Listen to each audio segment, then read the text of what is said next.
The mana plane is home to near sentient entities of pure arcane energy known as mana ghosts.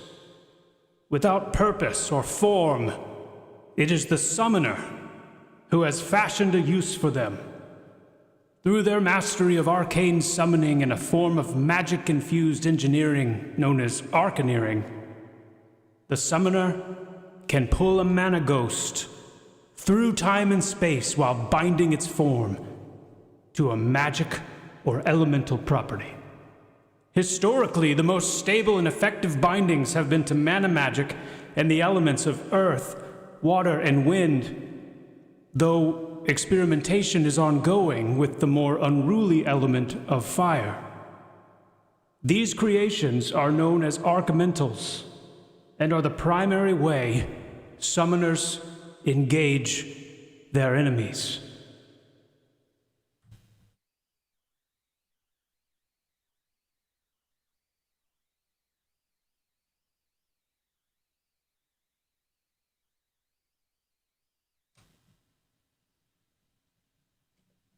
Yo, what's going on? What's going on, guys? Welcome to the stream. Sorry I wasn't here yesterday.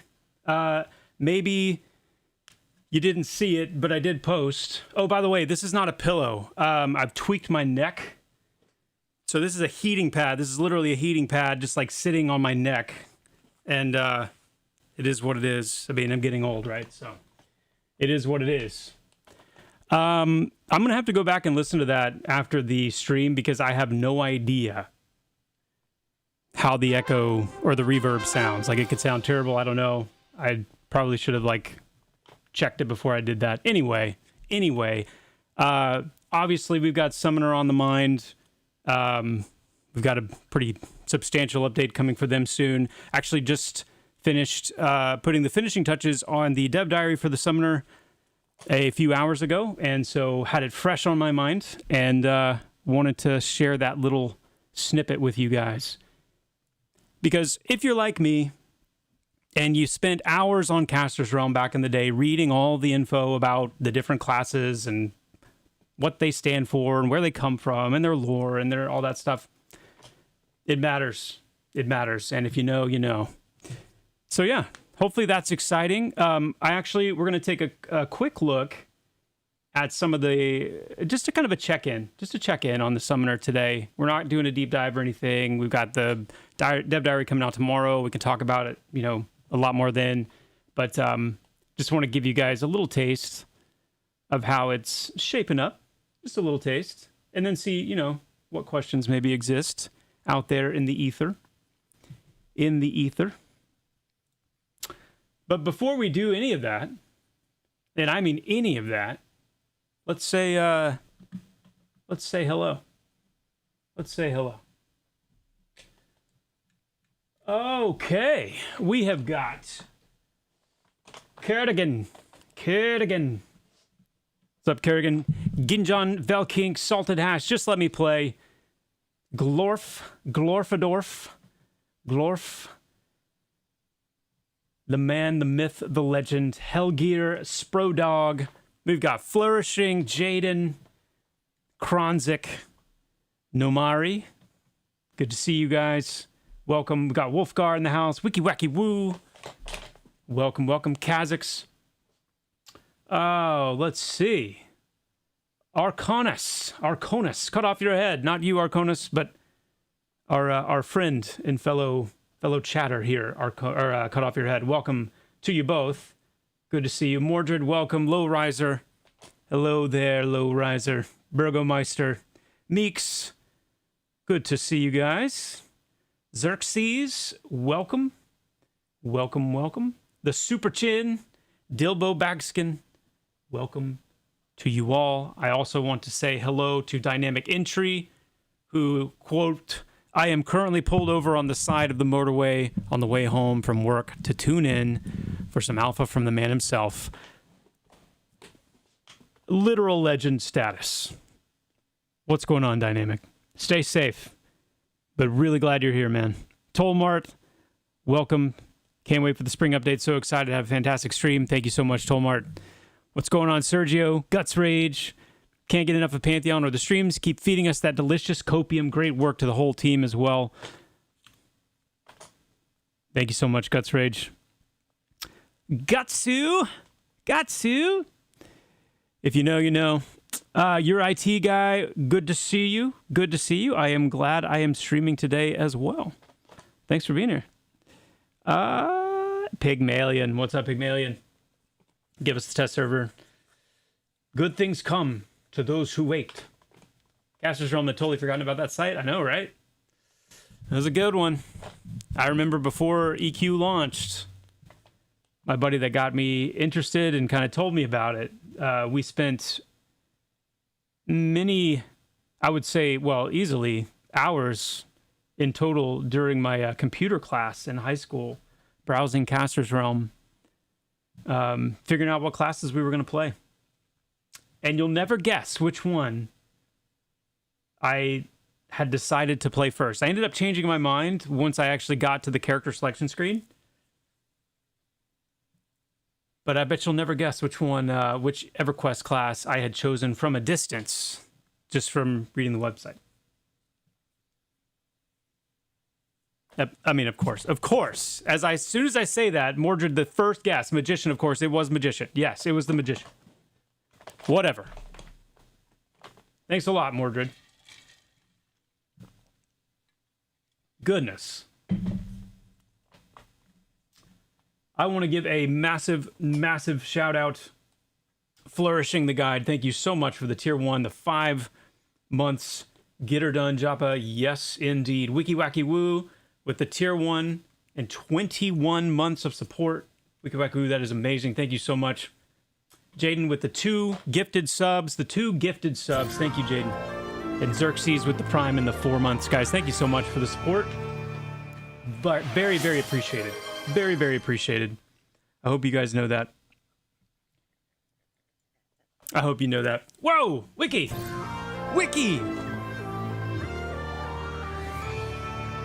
Yo! Thank you so much, man. With the 10 gifted subs. Subarunis. That's awesome. Thank you so much. And grats. Grats to you guys who don't have to deal with those ads anymore. Thank you, Wiggy. Thank you. All right. Woo. So, Summoner. Again, my goal is just to help you guys, give you a taste. Just a taste, okay? We're not trying to over-saturate. Just a taste. One of the things that I go into more detail about in the diary is kind of how we're, some of the specific ways that we're creating this like puppet master feel for the summoner, where, the intention originally was absolutely to give the summoner its kind of damage dealing capacity through the pets primarily. That was the original vision, right? And we've not quite hit that mark. So what I want to demonstrate a little bit is one of the reasons that we haven't hit that mark, and there's still, again, not everything that we're planning or currently working on even is represented here in this current build, but, there's going to be, at the end of the day, there's going to be very few abilities that the pet is actually using of its own accord kind of automatically. Because the goal is to create the summoner class in the same way that a wizard or a rogue or any other damage dealer is using their own abilities on their bar to kind of do what they do. The key is we're trying to build the experience where the summoner and the pet feel like one entity. So when I, use an ability, when I use one of my Fury's abilities, the Fury is the one that's going to use the ability, but I'm causing that to happen. I'm acting through my pet in that sense. At least that's what we want the player feel to be like. So we've had to kind of reimagine a little bit and definitely refresh the summoner's own kit, like what abilities the summoner has, because if we want the majority of the damage coming from the pet, then we just have to rework, how the summoner is built.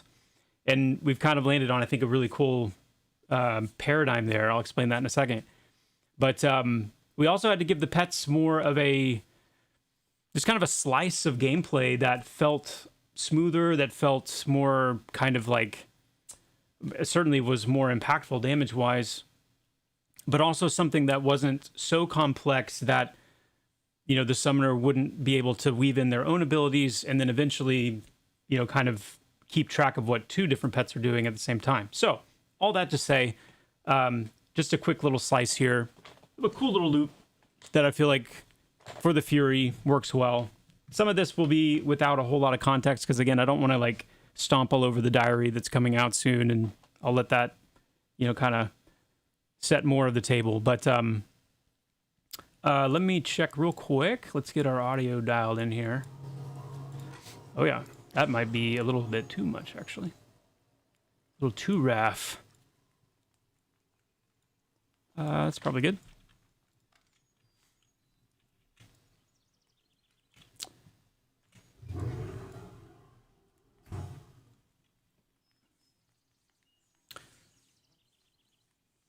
Now,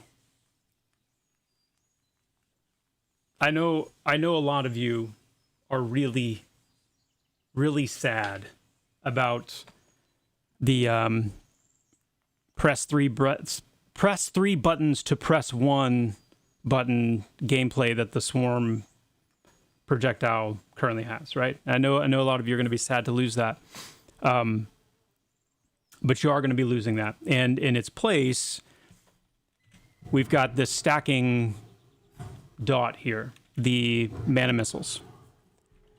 So this can be stacked up to 3 times, and each stack it's going to be doing in-game audio is a bit low. Really? Oh, wait. I think I know why. I think you're right, and I think I know why.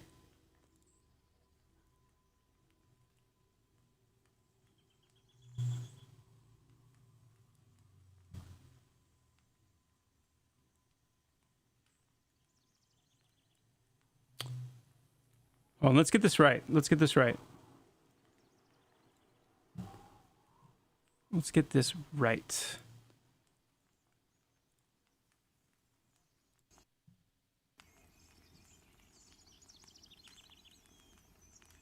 Does that sound any better or louder to you guys?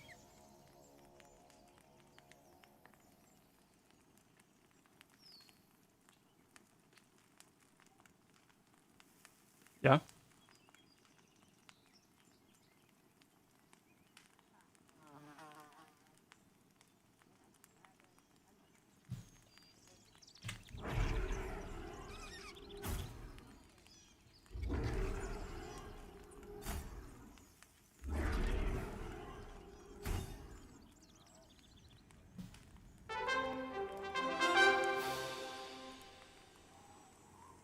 Still low?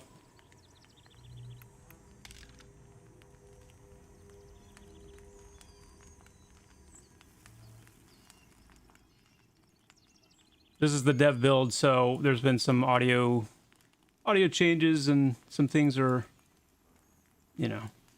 Let's try that.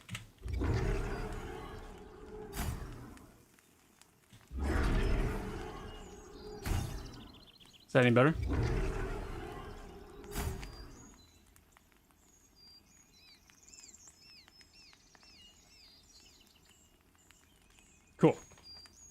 Cool. If it's too loud, let me know. Could go up another touch, but okay. I'll bump it a little bit more. I'd rather give you guys more volume to deal with. I'm just going to crank it. I'd rather give you more volume to deal with than less, because you can always lower your volume if you need to. That's usually a good rule of thumb.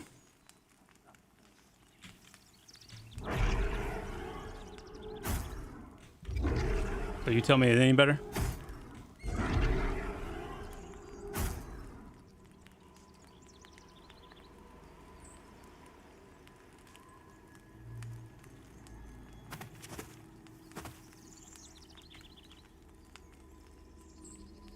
Okay. We'll rock it there for now. We'll see how we go. Okay. Cool.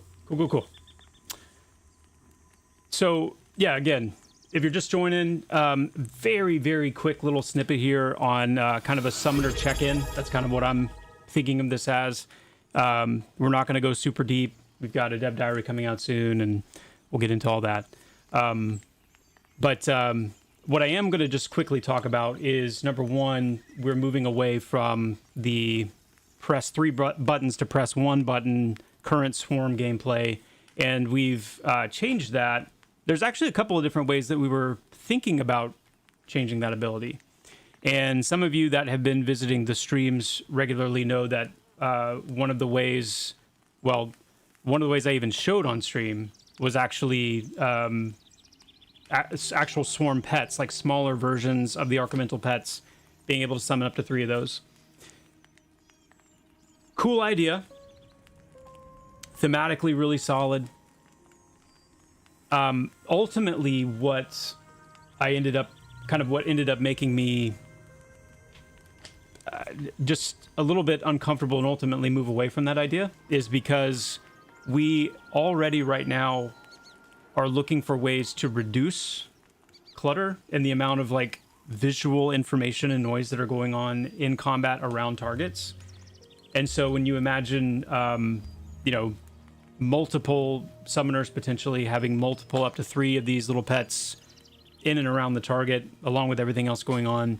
And even in some of the ways that we're still in the process of like dialing in these new visual effects for the summoner, we're looking for ways to actually kind of reduce a lot of the visual noise and not create these persistent things that end up being part of the clutter. So anyway, that's ultimately why we landed on this. It's essentially accomplishing close to the same intended effect. It's just a little bit of a different angle.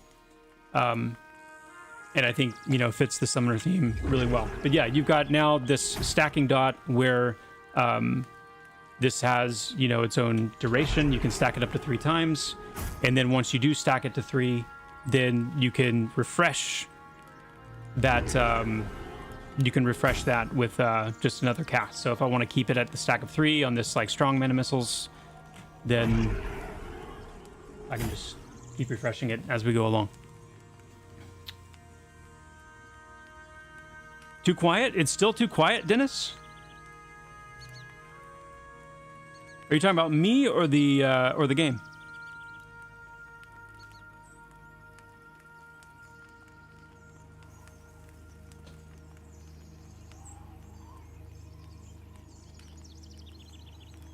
Bumped it up a little bit more. A little bit more.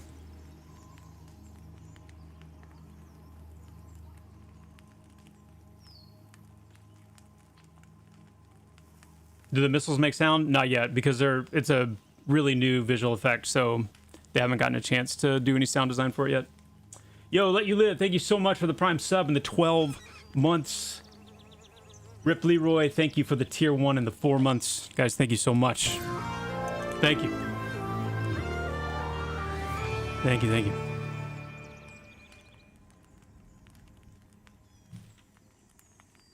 And yeah, you're not going to hear, even with like normal sound effects, you won't hear them super well from this far away. But those in particular don't have an impact sound yet, so that's why you're not hearing anything when they hit. What else? Oh yeah, and the pet. That's another thing that we talk about in the dev diary a little bit. I did talk about it on the last stream as well, but the Fury is going to be a magic-based pet foundationally. So instead of fire damage, it's going to deal magic damage. Kind of that mana fire, mana energy infused theme. I think they look pretty sick, to be honest. Like I think the kind of the color palette works really well for them. But it doesn't mean that there's not going to be a fireman Archelemental at some point, or some way of unlocking the use of a fire elemental. But in order to give summoners a little bit of a distinction from wizards, but also to give them a kind of a broader variety of targets that they can deal with baseline. Because when you go fire and your only options are fire and physical, then anytime you're dealing with a fire-based enemy, if you don't have enough debuffs, or if they're immune to fire or whatever, then you know you've got quite a bit more to overcome if you want to use the Fury. Because keep that in mind too, like the Fury playstyle is going to be very different from the Zephyr playstyle, those being the two main DPS pets. So I think this gives Summoner kind of just a better overall baseline for dealing with different kinds of content in the game. All right, so let's what do we got here? So I think my aggro's off. Yes. Now notice where the Fury is standing.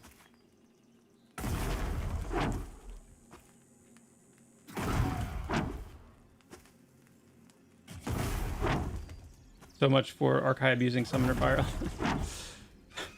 Yo, Merrick, thank you so much for the Prime and the 6 months. Guys, thank you so much. That's awesome. That is awesome. Thank you, thank you. So, a couple of things that should probably, or do probably stand out to you immediately. Number one, it is, for me, it is the cast bar. And one of the things we talked about yesterday. So when I'm casting something as Summoner, you know, I've got a big, kind of, a big juicy cast bar right here that, you know, just kind of peripherally gives me a sense of my spell. Whereas when I use my pet's abilities, I've got this little teeny cast bar over here. And unless this is like right next to my character, you know, if it's, you know, more over here, or we just have it off to the side, all I've got is, if I have my pet selected, I can see it relatively clearly. But if I don't, I can't. And also, I would personally like to have it more where mine is, considering that you can now cast with your pet and your Summoner at the same time, as I am demonstrating here. Boom. So that's one thing that has stood out as we've been implementing and doing some of these updates, is getting some visibility improvements on where the cast bar is. The other thing is the lack of floating combat text information. And I know that there are some people that don't like floating combat text. They rely purely on the combat log, which, if I'm being honest, I don't understand how the combat log just, it leaves a lot to be desired right now. So it seems like it would be very difficult to use. Anyway, though, knowing that we're going to be getting some improvements to floating combat text, currently right now, one of the biggest disconnects for me is the fact that the Fury pet is not hooked into floating combat text, and therefore it's difficult to like really kind of feel what your pet is doing. And it only becomes more pronounced the more we lean into really controlling your pet through your own bar and abilities. So anyway, just all that to say, those are two things that are coming soon. A larger movable cast bar for the pet, and then getting them hooked up to floating combat text so you can see everything that's going on there. Let me get another one of those little guys. I like the tunnelers.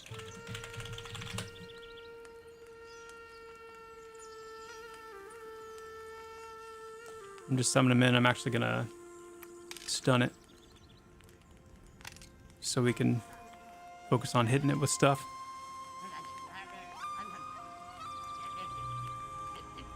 If the Fury's going to sit back in range, it needs a baseline cantrip type spell from minor. Yes, it will. It's going to have a casted auto attack. It will indeed. Yeah. Yeah, Crackfire, we definitely took some heavy inspiration from the EQ blob pets. Obviously, you know, embellished them a little bit, but that's absolutely where the inspiration came from. So now, so this is their bread and butter, right? Just the wait.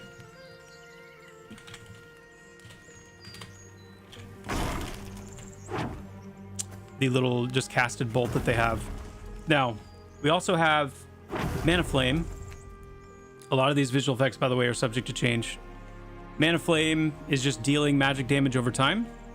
Again, you can't see it in floating combat text, but you can see it down here. Let me actually...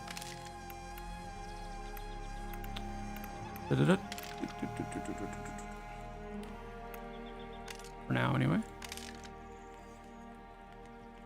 So we got Mana Flame, we got our bolts.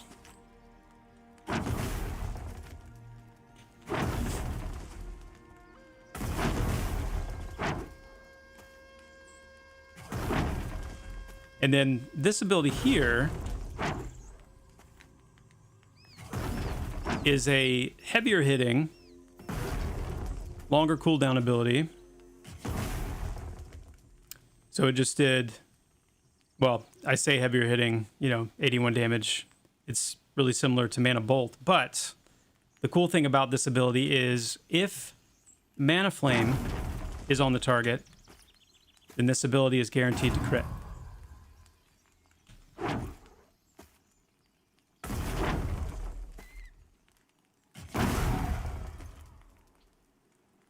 Let's end it here. We're going to end it right now. Boom. And again, it'll be a lot better once you can see those big juicy crits, you know, actually in the combat text. At least for me. Again, I know not everybody loves the floating combat text, but I really do.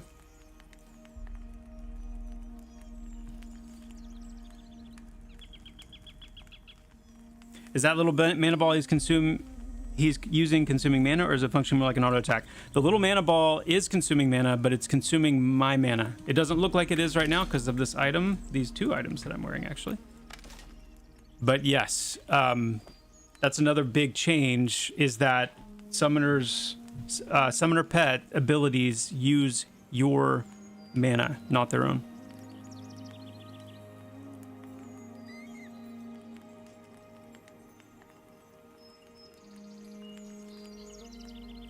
You loathe floating combat text? Oof.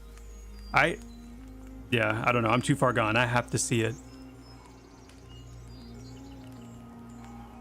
I have to see it. Curious on a design standpoint for stacking Mana Missile. Okay, so the reason is because we want to give summoners, and this is an addition. This is, again, not the full arsenal here. You know, summoners obviously have their damage shields, they have their bomb line of spells, which we're expanding. But because you're actively managing your pet and your pet's mana, or I'm sorry, you're DPSing through your pet, you want to be able to kind of weave your own spells into the mix. Like when you're just in kind of your flow state in combat as a summoner and you're just DPSing, you're focusing on sustaining your mana and kind of longevity and stuff like that, your pet is going to be doing most of the heavy lifting, because a lot of the pet abilities, the mana cost is very low to you, so you can sustain them for a long period of time. Your personal abilities have a much higher mana cost because they deal a lot of damage, and so the way that summoners actually go into their burn phase, if you will, is they lean heavily into not only using their pet damage spells, but also weaving in their own. Keeping the Mana Missile stack going, putting the different like bombs on the targets and things like that. You're going to be able to ramp your damage up quite a bit, but it's also going to burn through your mana a lot faster. Whereas if you're weaving them in a little bit more strategically and in more of like a sustained mindset, then you'll be able to, as a DPS you'll be able to go for a long period of time. Yeah, Beer Chug, that's correct.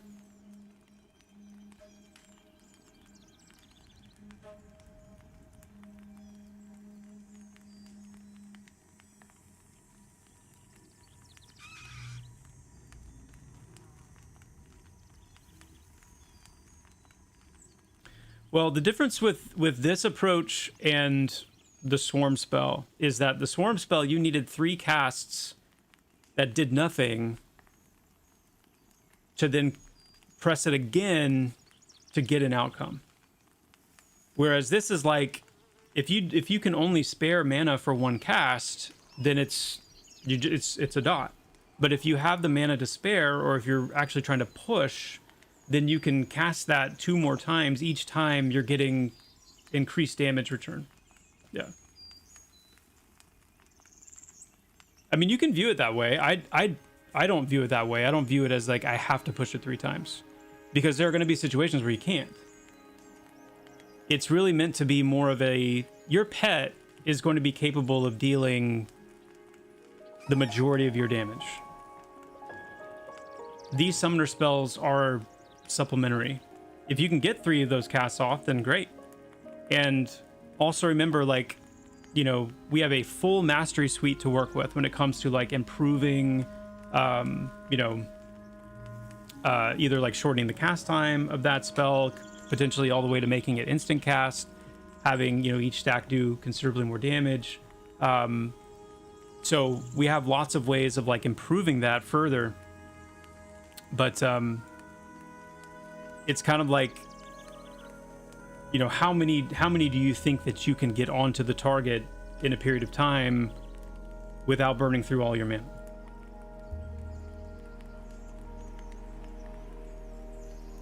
I talked about that already, Glorf.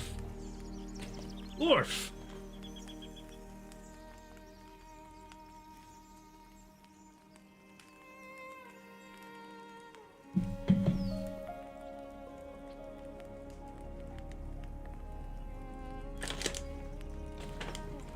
Vorlon, yes. Great questions, great points. The question is, are there going to be any ways to give our pets some resists so they can actually stay alive and do damage? Also, maybe a UI upgrade so group members can see their health so they can actively heal the pets when they get low. Yes. Yes to all those things. We're going to be addressing some of the issues, number one, with AE damage in pets and kind of fundamentally changing some of the ways that AE damage affects pets. We're also going to be, as part of this whole process, we've revisited summoner pet gear and have kind of cleaned up exactly what the armor does, exactly what the weapons do, and health, armor class, and resistances are all kind of in the territory of the armor pieces. So you'll be able to, you know, ramp those up. Whereas weapons will govern like the spell and the melee damage. Are summoners still going to have multiple pets with the changes? Yeah. And you'll still be able to have your Undyne out at the same time as another one.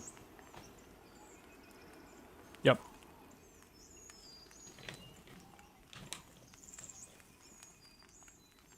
Every time I watch Joppa, I have the urge to buy a better computer. My laptop looks terrible compared to this.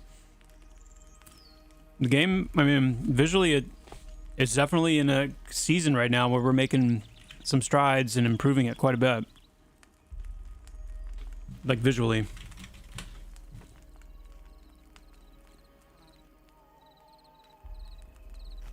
I dare say it's looking pretty nice.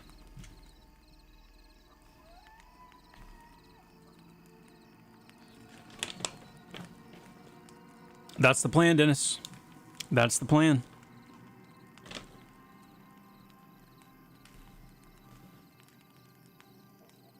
Yeah, Grayskin, that's something we need to solve as well. A lot of that's going to come with some of the changes we make to the UI, like group frames and making like health bars bigger and some other things that are just going to make that generally a better experience.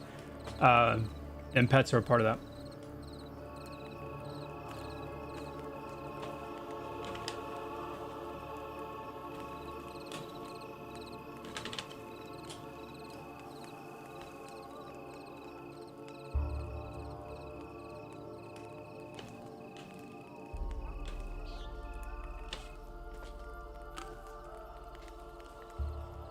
I mean, think about it this way, Kigalik. You could think about it in the context of, do I want to be able to stack the same spell 3 times with increased damage per tick with each stack? Or do I want to have 3 different dots that all have, you know, different damage amounts that accomplish the same thing? Or, you know, do you just fold it all into a single spell? And you could, I mean, we could easily just say, okay, like what's the total damage that 3 stacks of mana missiles does, and then just give it a single cast and just have it do that. But that's where you get into that kind of like class feel, where we want it to be more of a decision. You have a mana pool for your own abilities. your pets use your mana pool as well to use their abilities. And you have to decide like how much you want to push ramping this one spell up. Because again, it's not like the first, I mean, there is a very important fundamental difference between having to hit an ability 3 times with no effect so you can hit it a 4th time and deal damage versus the first time I cast this spell, it's on the target ticking for damage. So it's at least dealing damage. If I want to ramp that up again, I can. And if I want to ramp it up a 3rd time, I can. But I don't have to do that. It's already on the target dealing damage. That's very different than... I understand where you're coming from. I understand. Yeah, most summoners will, but that's the point I'm trying to make too, is like... In a vacuum, yes, but when you get into the game and you feel how your mana is being spent, you may not use all 3 of them. The point is that the 3 of them are there in case you can use all 3 of them to ramp your damage up. That's very different than, in order to use this ability at all, I have to press the button 4 times versus I may not have the mana to use this all 3 times. Yeah.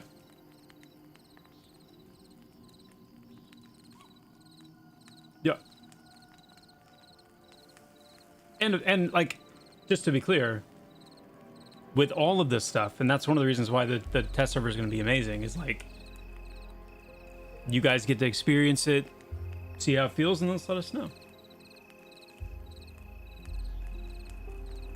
Yeah, but that's going to change too once the time to kill increases. If they do 3 stacks right away, then I would say that's not the right way to go. Personally. If anything, because your pet is going to be doing a lot more damage than your 3 stacks. You would parse better, much better, if you didn't even cast anything at all on your summoner and focus on just getting your pet rhythm in place and tending that. So the key is, once my pet is going, I'm going to start trying to weave in some of these other spells that I have. Maybe a bomb here, you know, a stack of mana missiles here. But my focus is going to be on... Because right now, summoners, their pets don't really do anything. Really. And so what are summoners going to do damage except, yeah, just spam Storm Projectile? But now we're flipping that completely on its head, where your main way of dealing damage is going to be by, like, using your pet. So now it's going to be more about, where do I actually use one of my abilities? Do I have the mana to sustain it? And so on. So it's going to be, it's a big change. It's definitely a big change. And I'm excited to see it. Let's do, I'm going to do this one more. Tunneler. There he is. Let's stun this guy.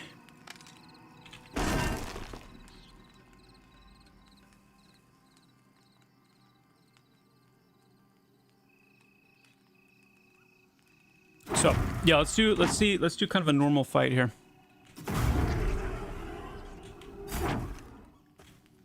That's something that is going to take some getting used to, I think, for summoners as well, is the fact that, like, you don't have to wait for your pet to stop casting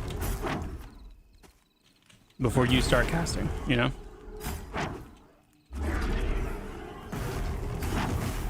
It's going to take some getting used to. But I like it.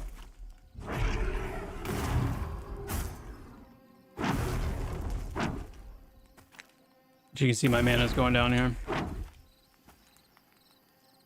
Oh, he's dead. Oh, no, they will have visible armor, yeah. Yep.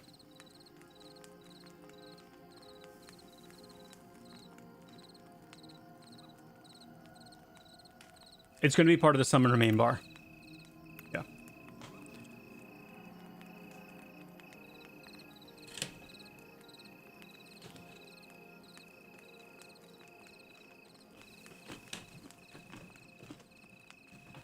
No, it'll come in with the summoner when the summoner update happens.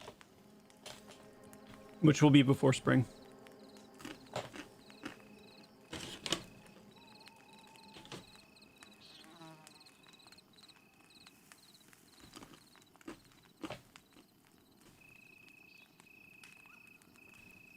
Nice night there.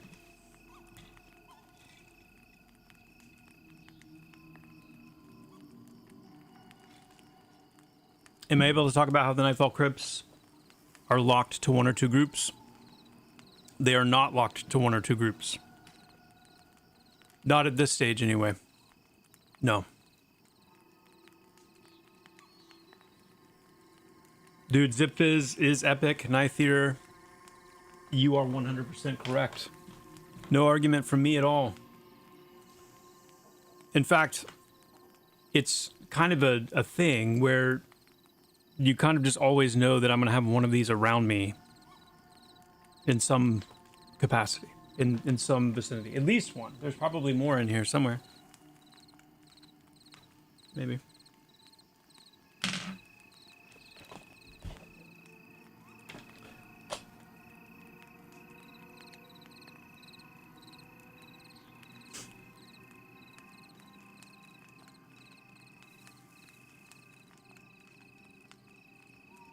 Do you think this looks like a blue Voidwalker? I mean, I guess it kind of does now that I think about it.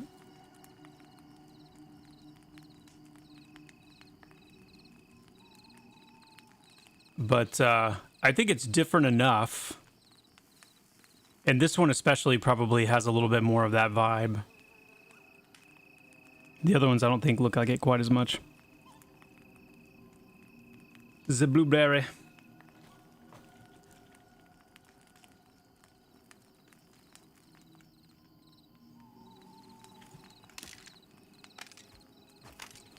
All right. So yeah, like I said, just a quick little check-in on the summoner. Maybe I'll do any new work for the crypts. Oh yeah. You kidding? Are you kidding? Oh yeah. Oh, that's cool night there, yeah.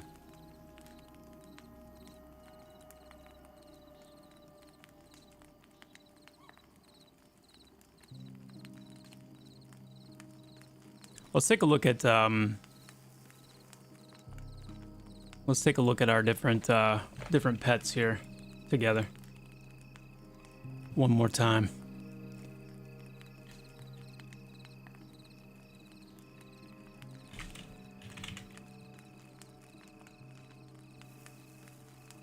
So we've got our Fury.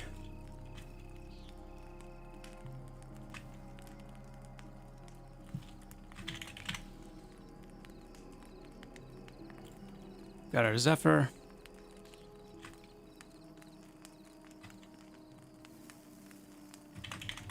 Undine. Or Undine.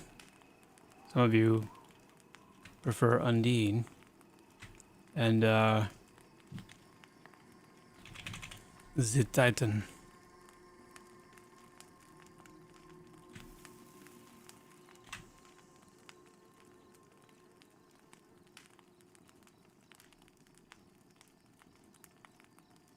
So yeah, I mean, I guess the I can see where the Fury probably has the closest kind of reminiscence to the Voidwalker, but the reality is these were all, if you take the little heads away and you take the little tails, which we might actually be taking the actual tails away and just having like the energy tails. These are actually much more, or they were originally inspired from the EverQuest. Let me find a picture real quick. The EverQuest pet models.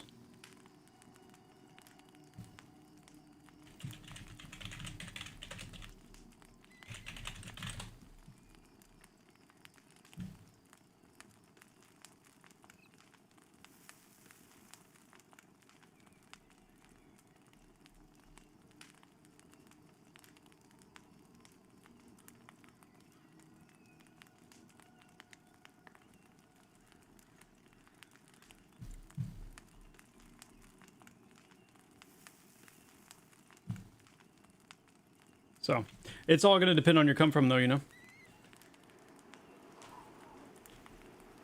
Voidwalkers were also inspired by EQ models. Probably. I mean, to some extent, maybe.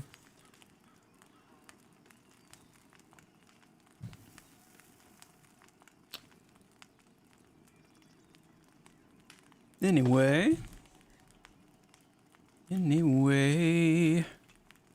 All right.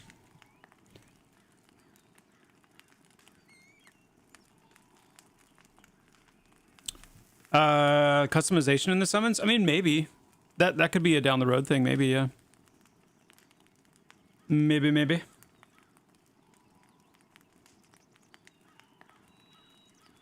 Yeah, dripping water and stuff. Yeah.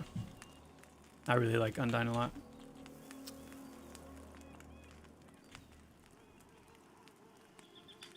These textures keep getting squashed though. Let's do something about that.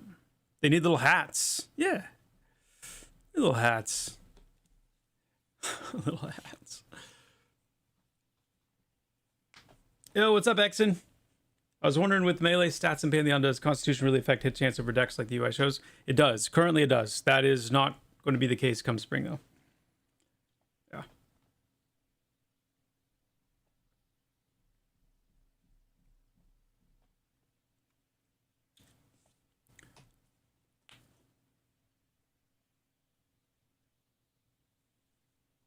Christmas hats. Oh, man.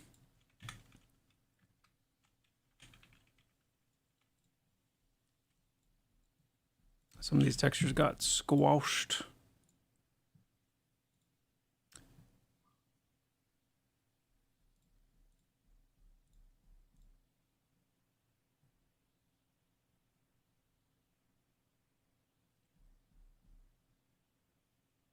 Bup.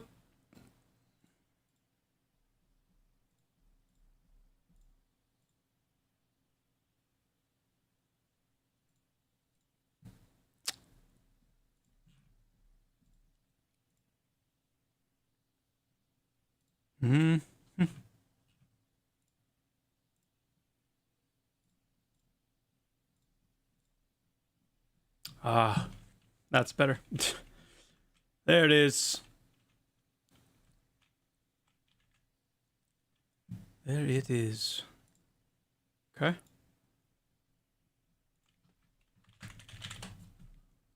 I'm going to assume they might all be that way.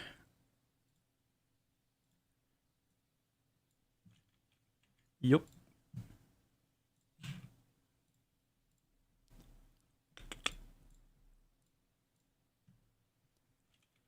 Beautiful.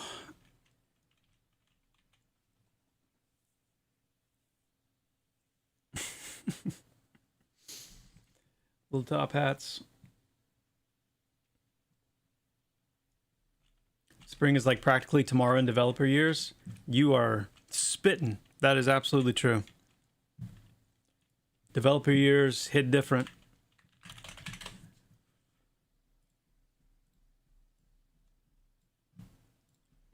That is very true.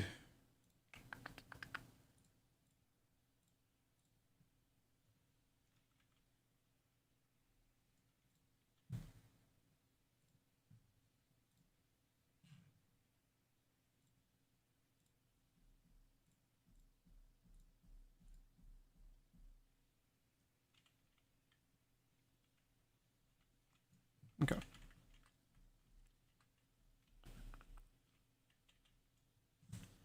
Cool.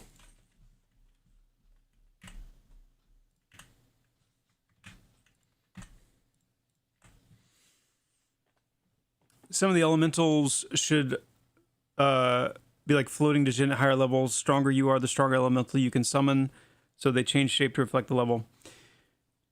I would like to do something cool like that. I mean, I like that when EQ Necros. Like, I like that EQ Necros kind of almost changed into a different entity, you know, the higher level that they got. So I'm not going to rule it out that we might do something like that eventually. Certainly, I want to get it to where the summoner pets scale a little bit with size. Like, I definitely want you to start off with a much smaller one. And then, you know, they actually grow to be, you know, a little bit bigger than they currently are once you get max level. The armor that they can wear, the weaponry, things like that are all, you know, a big part of that as well, kind of making them look cooler. I haven't checked, actually. Let me just check real quick and see.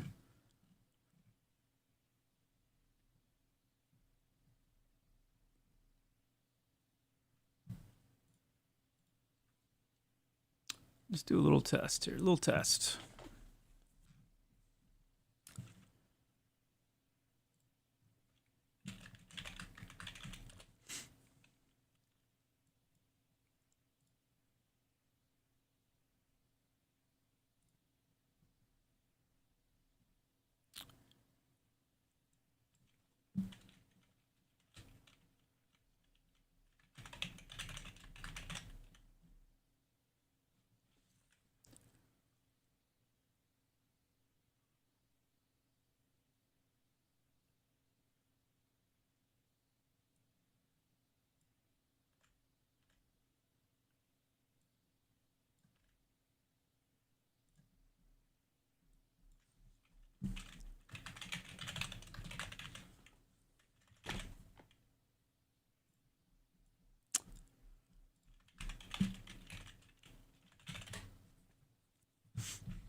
Okay. Let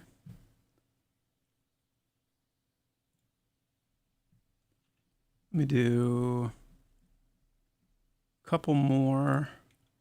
Just creating some like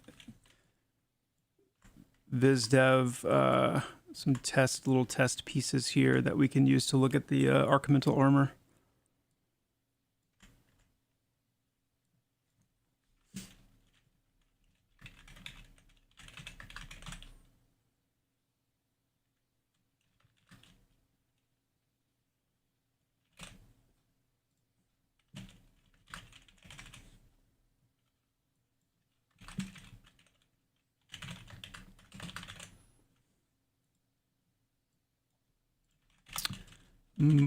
How many of you guys, while you're waiting, how many of you guys have checked out Hightail?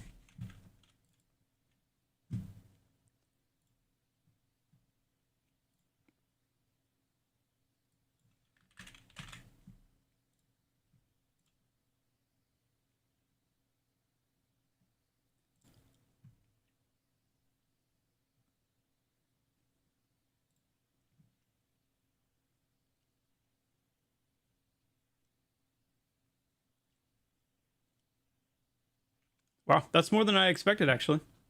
Cool. Never been a Minecrafter? Well, you know what? I dare say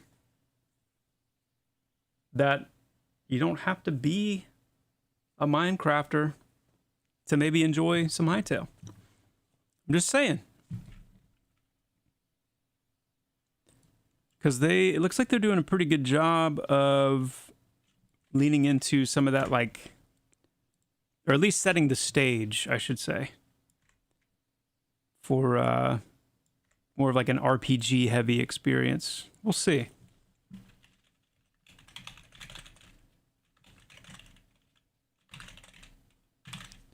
We shall see.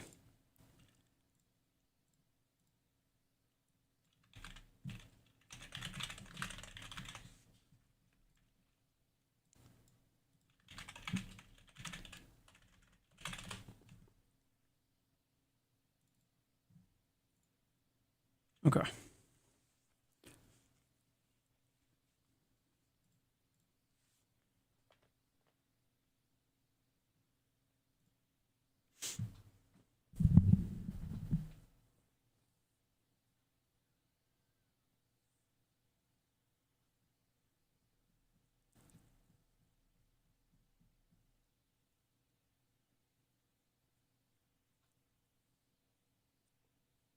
Lucifer, I'm going to respond to that question by saying it's a strong possibility that yes, there will be some synergistic type things between the Undying and the other pet that they are out with. I'm going to leave it at that.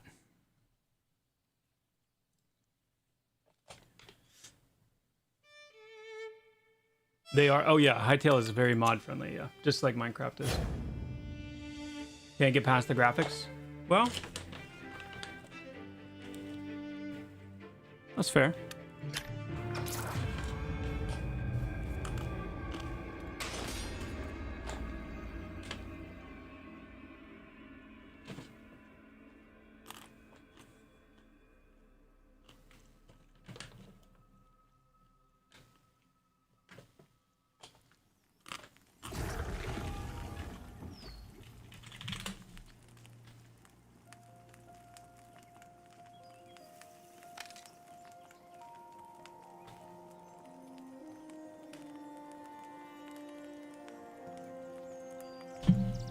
Anvil, my take on it is that it's more about exploration than building. I would say, you know, much more so than Minecraft. I did pick up Hytale. I've played it just a smidge, and that's been my impression so far. I've spent like no time building anything other than just like a starting area, like a starting little base.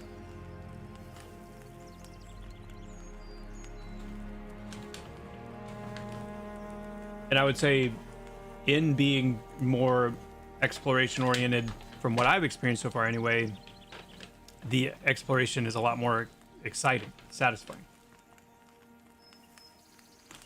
Oh, I haven't played Arc Raiders in a minute. I fell off hard from Arc Raiders. Not that, you know, it's obviously it's not for any fault of Arc Raiders. It just, yeah.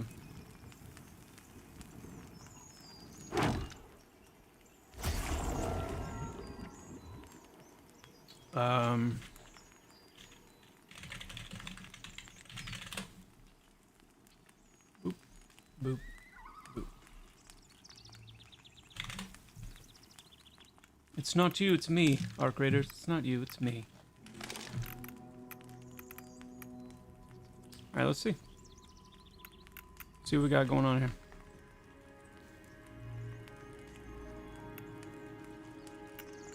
Oh, wait. Hold on.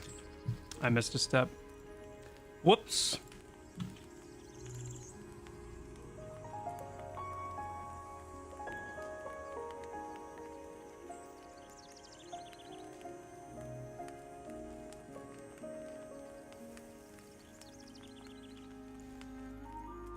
I actually have to make these usable by the pets. That would help. That would help. If the pet could actually use it, that would help. Let's get rid of these.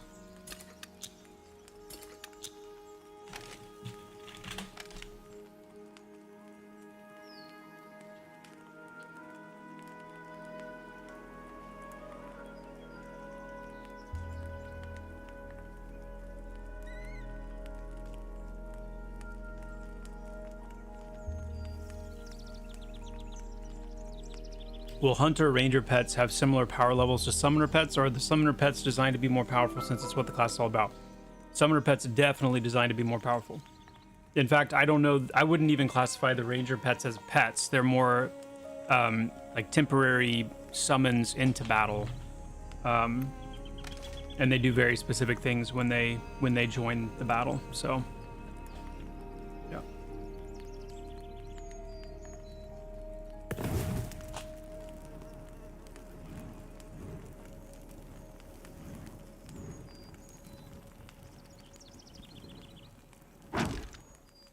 Pro Dog, yes, I will. Give me 1 second.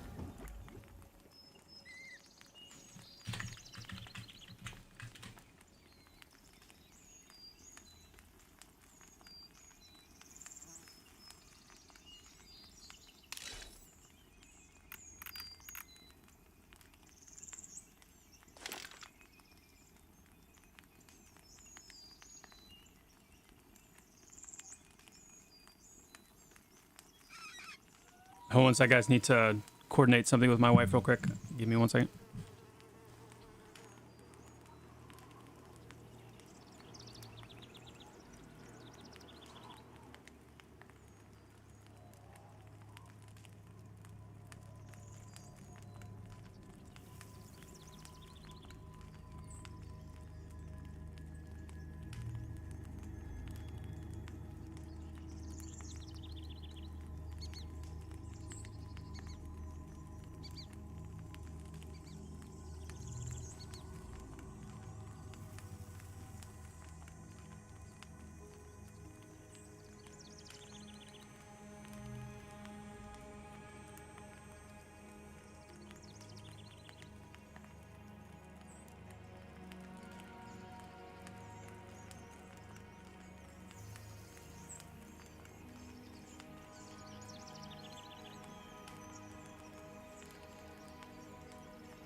Sorry about that.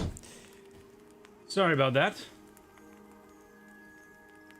No, not potato soup again. She's actually going out for a while to take our kids to some various things, so I'm not sure what dinner's gonna look like tonight. It might be pizza or something like that from out there somewhere. We'll see. Okay. Which I'm not complaining. Okay, like I think I've said that many times. I can eat pizza at every meal. I would never get tired of it. Ever.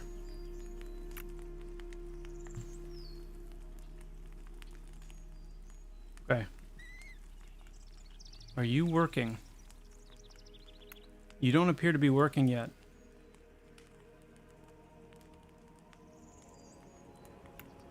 No. Doesn't appear to be working yet, friends.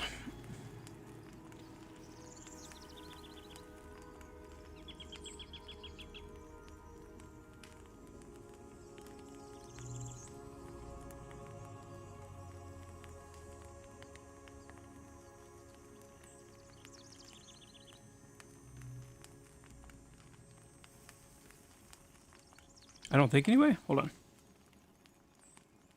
Hold on.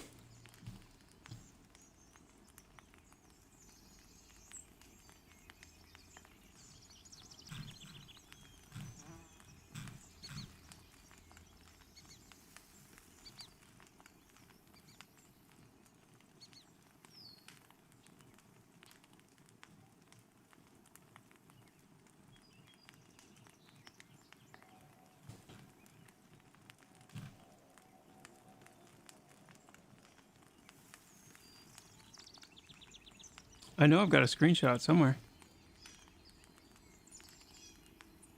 At least.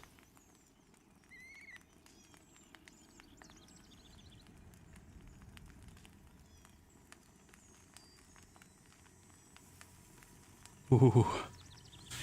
That's a cool concept. All right.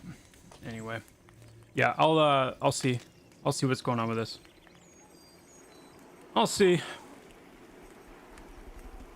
That's too bad.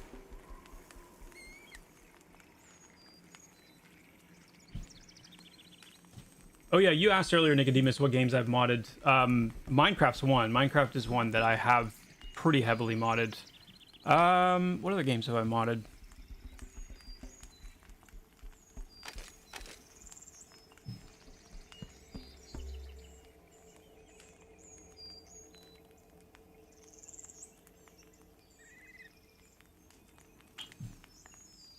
That's a good question. That's a very good question. I know there have been a few. I haven't modded. I've never played Skyrim. Ever.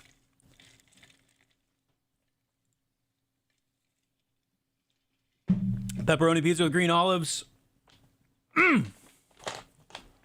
Mmm. Oh yeah.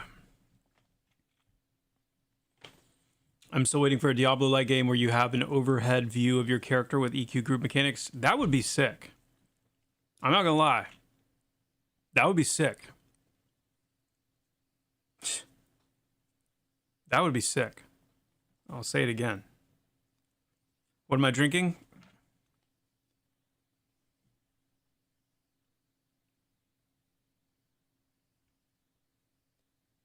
That's what I'm drinking. That's what I'm drinking.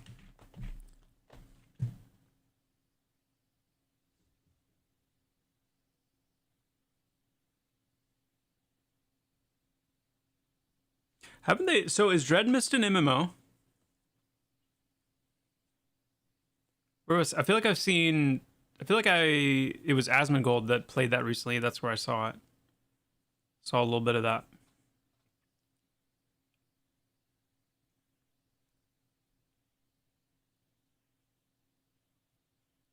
But yeah, like an isometric MMO, but like a legit MMO,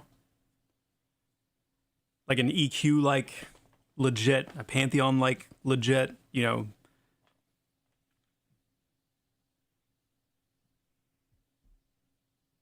That would be sick. Hmm.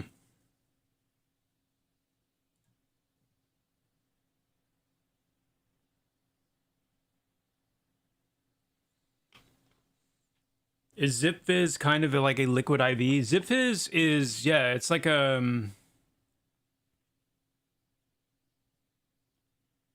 what do they, I mean, what do they say about themselves? Vitamins, energy, and hydration. Zero sugar, B12, electrolytes, multivitamin.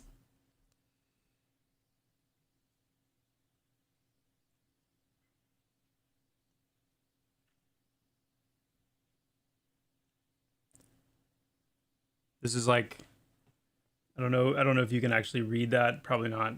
Probably not at all. I don't have auto focus on, so never mind. But yeah, there's a lot. I mean, there's like a lot of good stuff in here. Lots of vitamins, minerals. It's a long list. But it's caffeinated. And I don't like coffee. I mean, I do kind of like coffee, kind of, but I don't really like the way coffee makes me feel. So it's a nice alternative to coffee. Yeah.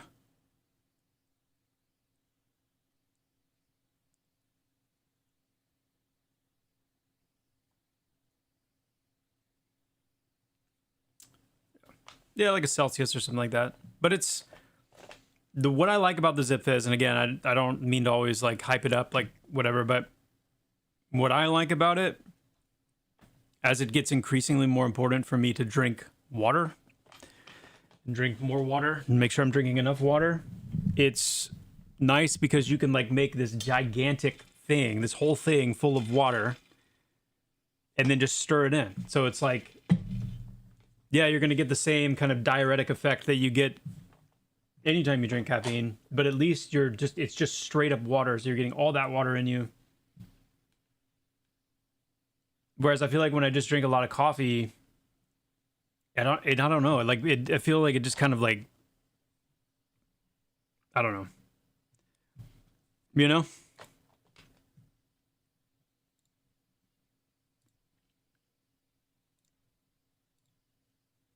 So yeah.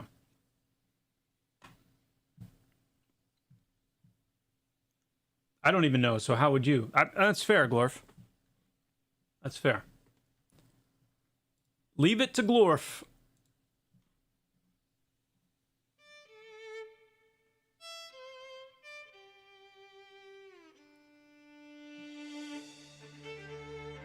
"14 pints of coffee a day." What? That's a lot of coffee. That's a lot of coffee.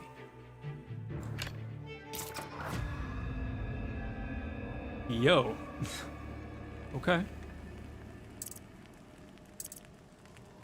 Okay.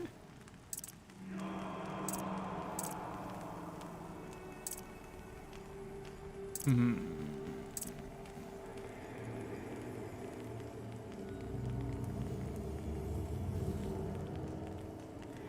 A lot of sleepless nights, yeah. It's kind of cool to see this, huh? Some of these characters, where are they? They're in Body of the Kara. Yep. Yep. Oh yeah.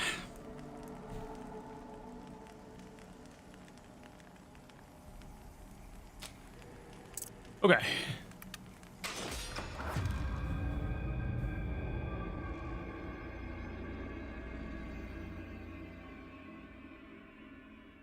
Dude, kidney stones, man.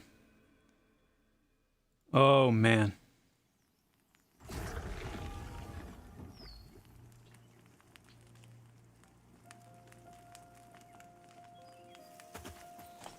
Okay. So what we're going to do for the next little bit here is I'm going to head over to Demeth. And we're going to just take a look at where Demeth is at in terms of the the verisimilitude. I just want to get a fresh sense running around on foot.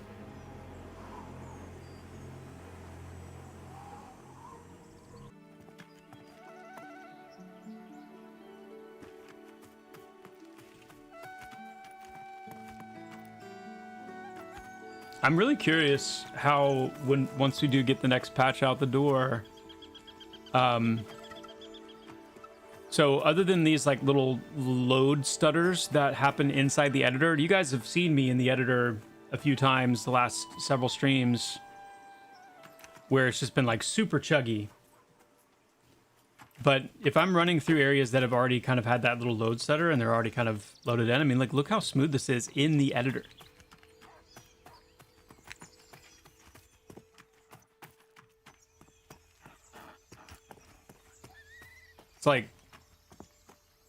It's like I'm playing on the client now, and that's in the editor environment. So it's like, obviously it bodes really well for how things are going to run in the client.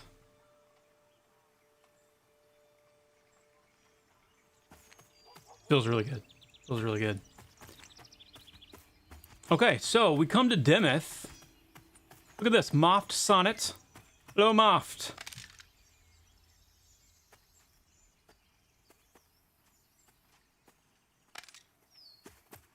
We've been here before. Well, what are you gonna do? But you're just gonna start chipping away, right? Come on, Moft.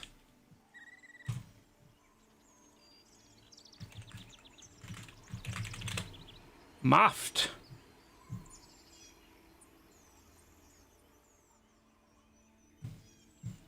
Ooh. Oh, yeah, Moft's got some stuff. Moft's got some stuff, guys. By the way, I don't know why, I just thought about this. So I was looking at the YouTube comments for the last stream. Now, granted, I'm gonna be honest, I was really tired last stream. I don't know if you guys could tell. I don't know how that works. But I was really tired. So, you know, that being said, I was reading through some of the comments, and one of them, like, I need a place to, like, start pinning these, but it's definitely the comment of the day.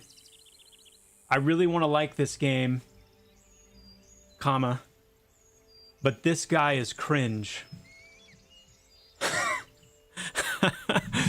And I was thinking to myself, like, what makes somebody cringe? What makes somebody cringe? Especially when it's like in a situation like this. What makes somebody cringe? I was just thinking, like, what would I have to, like... Because when I think of cringiness, I think of like vicarious embarrassment or vicarious shame or like... I don't know. And that's probably not the best way to think about it in that context, but I thought that was hilarious. I thought it was hilarious. Sounds like when I use an edgy new term around my 17-year-old, yeah. Dude, that salami sandwich was cringe, bro. It was cringe. Because apparently that, you know, it can be used in a positive way, but you're using it very wrongly. All right. All right, Moft.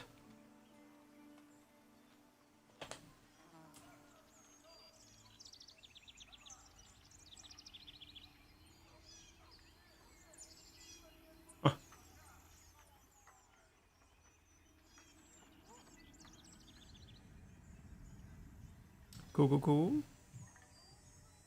Dude, there's some really cool lore in Demeth. I remember that we built quite a bit ago. That it's gonna be really cool to get back. Look at this, guys.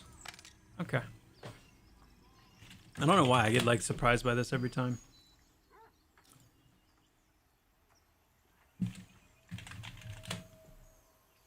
Oh, Lonnie.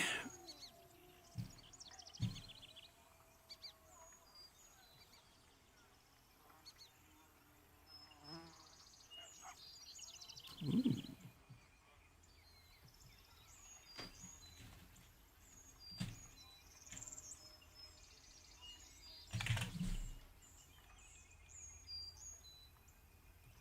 Okay.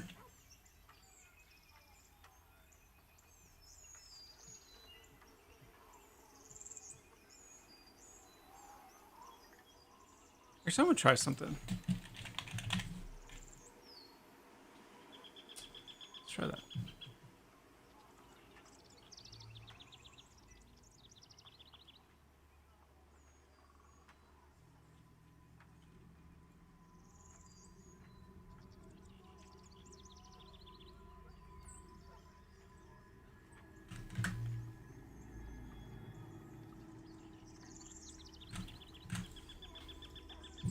Let's try that.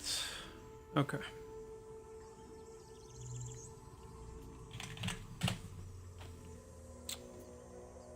Anyone cringing is cringe.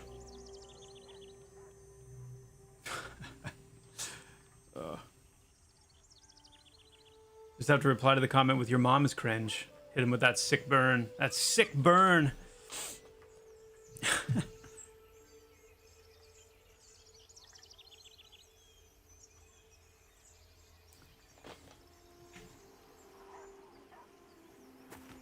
Okay, cool. That does work still. That's good. But let's make sure the other dialogue works. Because it's not that we want necessarily every single NPC to be interactable. It's okay if you can't interact with them.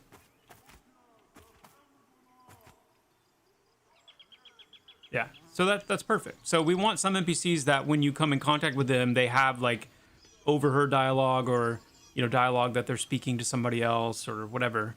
But then, you know, I can't actually click on them anymore. So it's like, okay, like this isn't someone that I can talk to, and that's fine.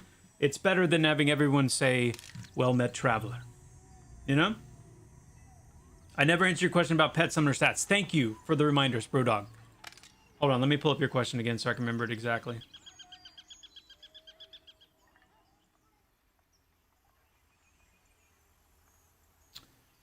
Can you talk a little bit about summoner pet stats, the current state of them, and how they plan to change to be effective in the update? Yes. Okay. So currently, right now, the stats don't do a whole heck of a lot on the armor that you equip. And you can see that even on like necro pets. Like, you know, you'll see the health go up a little bit. Other than that, you know, really not doing much. After the update, we're making a clear delineation between armor, everything that, you know, gets slotted into the armor pieces, the armor slots for pets, and those will be purely defensive in nature. So those are going, and instead of mapping them, we decided just to be simple, just to keep it simple. And so instead of those mapping to like new stats or, you know, all these like varied things, your armor is going to be, like pet armor is going to be specifically defensive in nature. So that's where you're going to get your health, your AC, and your resistances. And there'll be different combinations. Some, you know, some pieces will be better than others. Some will have only health. Some might have health and AC, different resistance types, whatnot. But that's where you're going to really build out the survivability of your pet. And then the weapons, each of the pets are going to have their own unique weapon type. And it'll look different, it'll be displayed different, but it'll be unique to the Archimental. And the weapons are where the offensive aspects of the class or the pet are going to be coming from. There is also going to be a contribution from the summoner to the pet as well. A portion or a percentage of their stats will feed into the pet's stats, and we'll talk about that more in detail about exactly how that breaks down. Some of it we might leave up to you guys to figure out. But we'll definitely talk about that a little bit more. But yeah, for the most part, you're going to be equipping the gear to the pets to directly affect specific things. Health, AC, resistances for armor, and then spell damage and melee damage through the weapons, depending on the type of weapon. And then maybe some, you know, some secondary, tertiary stat types for the weapons. But primarily it'll be just where the damage comes from. So simplifying the armor stuff a little bit and the pet equip stuff a little bit, but I think it'll be better in the long run because it'll just, you know, it'll feel much more like your pet is changing, getting stronger, you know, taking shape based on what it has equipped. Much more so than it does now, for sure.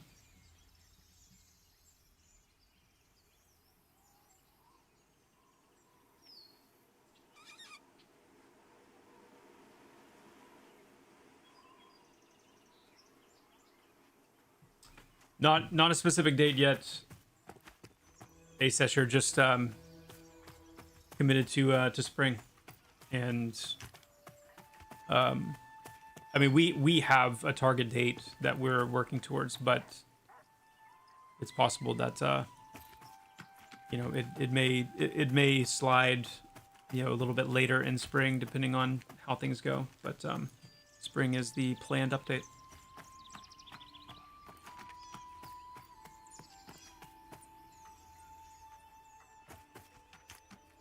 So, for example, strength stats will be on weapons, but stamina will be on armor. Well,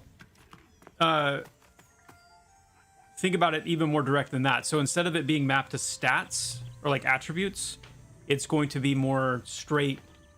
Like you'll see plus X health, plus Y armor, plus 5 fire resistance, or plus 8 spell power, or plus 8, you know, attack power or melee damage or something like that. So it'll be more just direct. Yeah.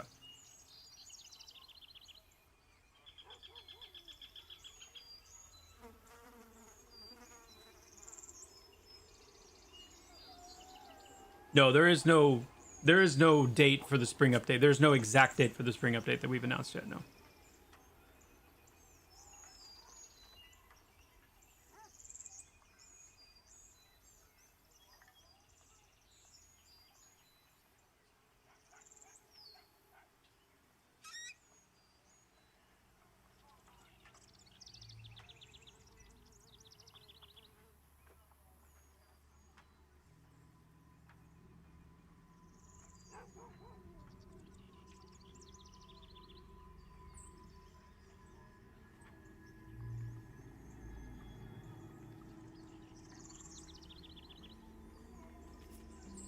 No, what I'm saying what I'm saying is we have said spring because spring does give us a window of time to work with.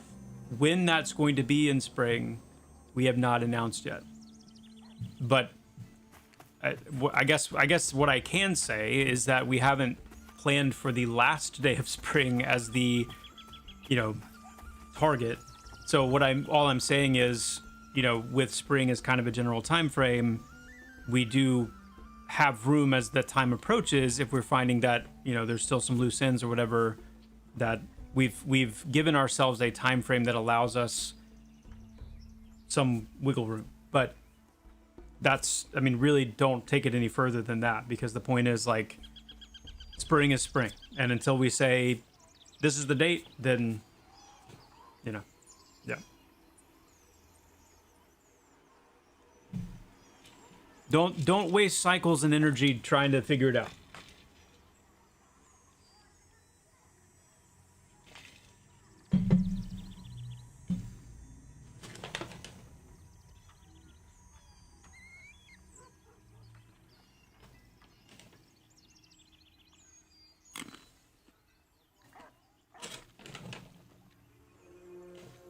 NPCs are still static when we breathe life into the world. Well, that's part of the process that I'm working through and part of what we're generally moving towards. So, like, Throne Fast has been updated a little bit. I agree that, like, the NPCs right now, you know, they need a little bit more movement in general.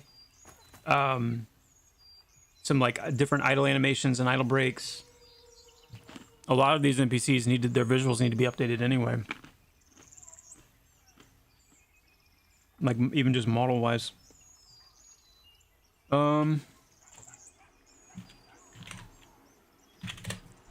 Curious why I'm not getting the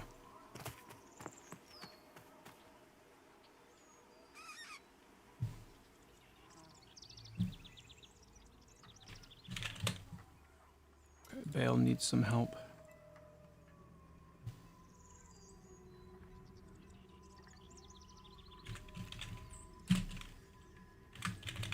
Bale Rudon.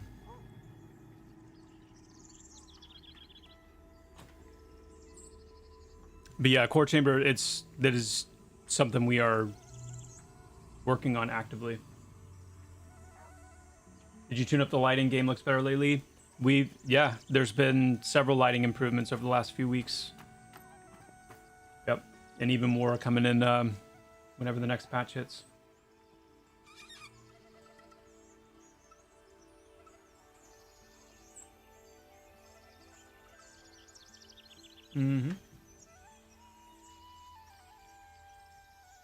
Yo, Variable, thank you so much for the tier 1 sub, my friend, and the 7 months of support. That's awesome.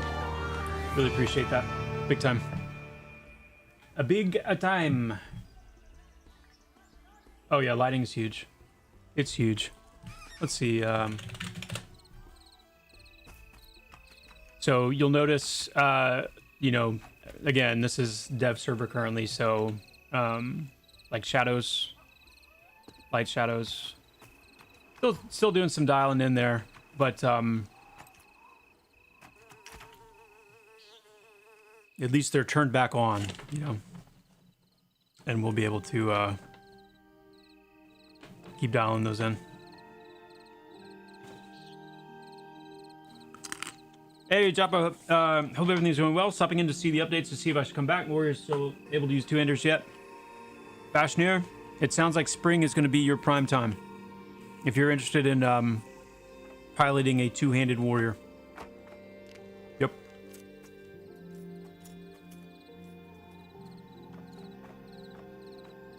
Just need some bugs flying around them. Fiage, what a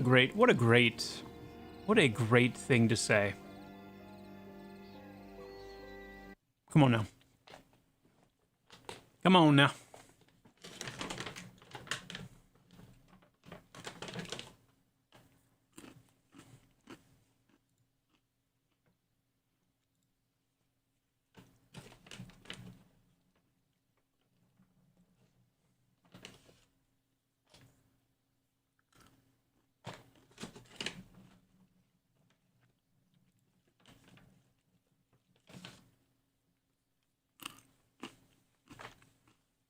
Hey, Job, other than grouping, what can I do to level up? Do you guys plan to lean into other avenues for experience gain? We do. We do. The spring update is going to do a lot for making the game more accessible to like solo, duo, trio players. And so if you're looking, you know, if you're somebody that enjoys soloing more, like, you know, maybe challenging yourself or kind of specifically looking for places where you can carve out, you know, a spot to solo. Right now, there are a few places in the game where you can do that, like Orc Highway and AVP, which are cool. But there's only a very few places where you can do that. Whereas come spring, you know, you'll have much more opportunity to kind of look at the game world as a whole and, you know, carve out more of those kinds of places. Aside from like just killing NPCs, I know you guys hate the word accessible. I know. And I mean what I mean by it, but I don't mean what I don't mean by it.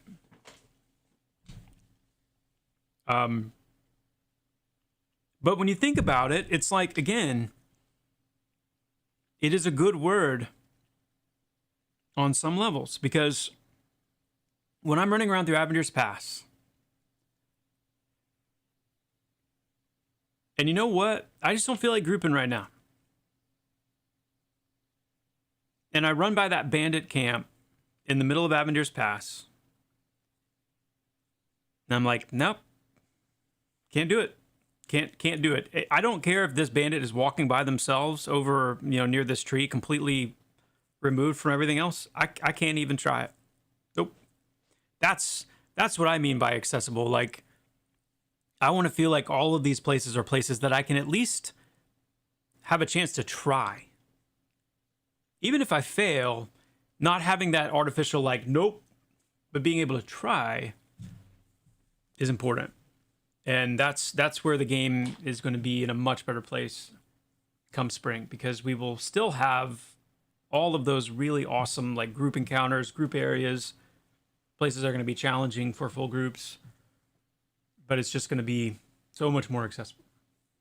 Yeah.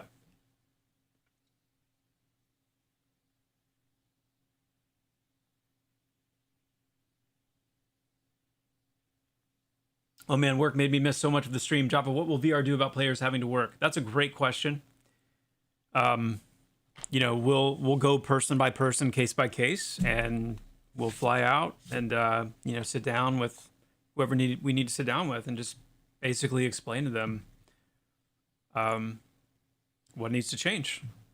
You know? Yeah. You do what you got to do. You know, in most cases, situations like that, they just don't know. If they knew, there wouldn't even be a discussion. So, yeah. Mm-hmm.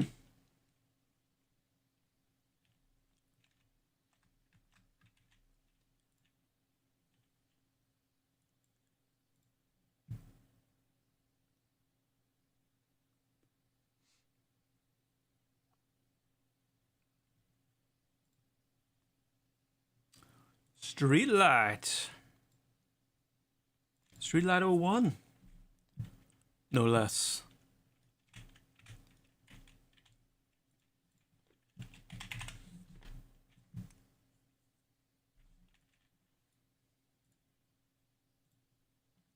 Streetlight 01.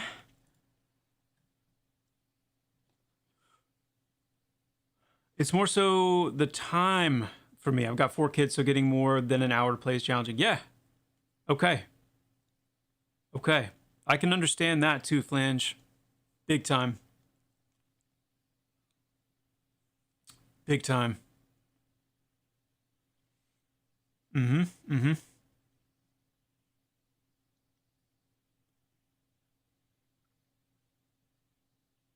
Mm-hmm. Sounds like the kids need to start playing.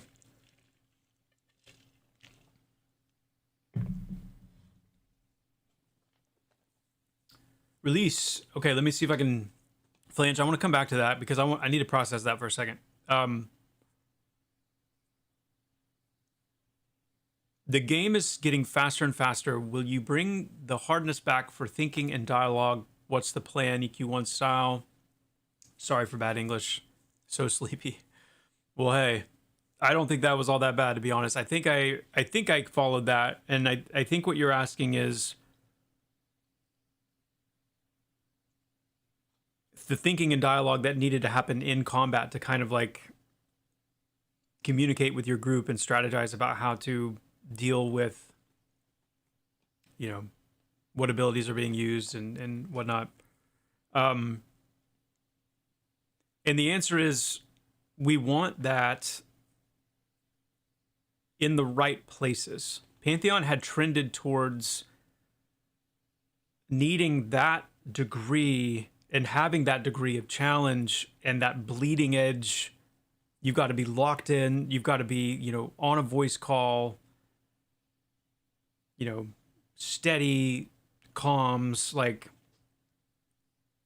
for like everything. You know, you go back to like Goblin Caves, like the first dungeon you come to in Thronefast, in the Thronefast area, like just obliterated.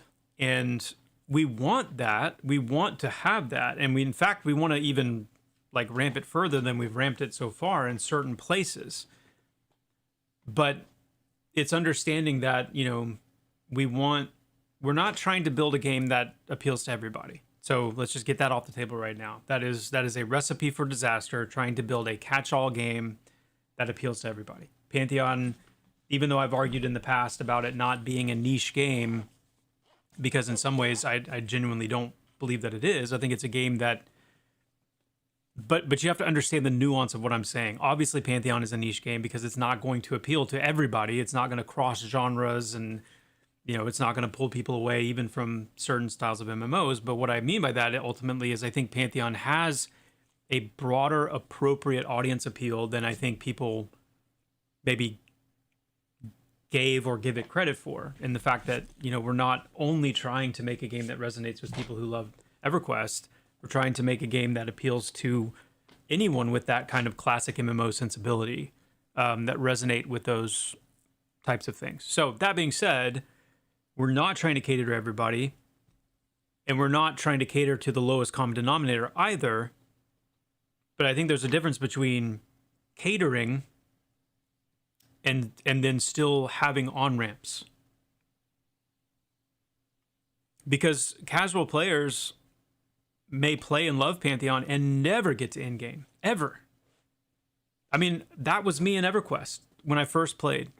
I played the crap out of that game. I played so much. I have so many hours in EverQuest. I don't come close to some of you, but I probably surpass others of you. And I never, ever raided in EverQuest in my original years playing the game. And part of that was my age, but part of that was like, you know, I didn't. Only when I came back and played EverQuest later on P99 did I actually get into raiding and like do that a ton, because I had raided in WoW, you know, since then. So anyway, raiding can be very boring. It can.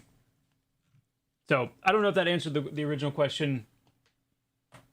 We're trying to we want to have challenge in the game. We just don't want it to be, you know, from 0 to 100 right out of the gate, such that you know, people that are wanting to play more because they want a goodness gracious, they want a an immersive, you know, MMORPG experience. Just don't have any handholds at all. Did I prefer WoW rating or EQ rating? Oh, I preferred WoW rating. Yeah, I did.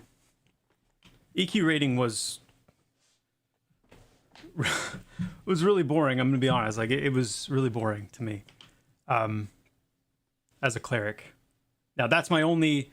I will say I can't. I have to be careful because I that's my only perspective. But raid healing on a cleric and EQ was, yeah. Why does everyone add salt to their meals? It's sodium good.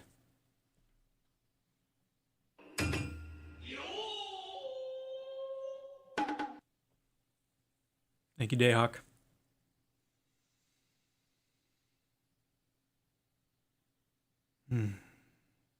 Oh, I couldn't imagine being a bard in an EQ raid. I couldn't do it.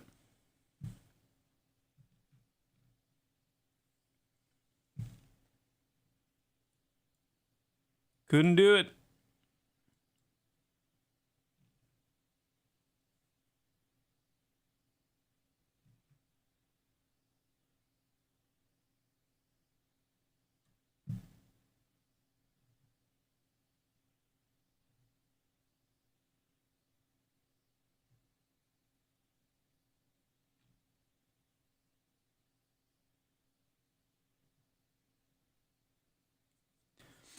I got the Firefly field, but it's gonna be too big.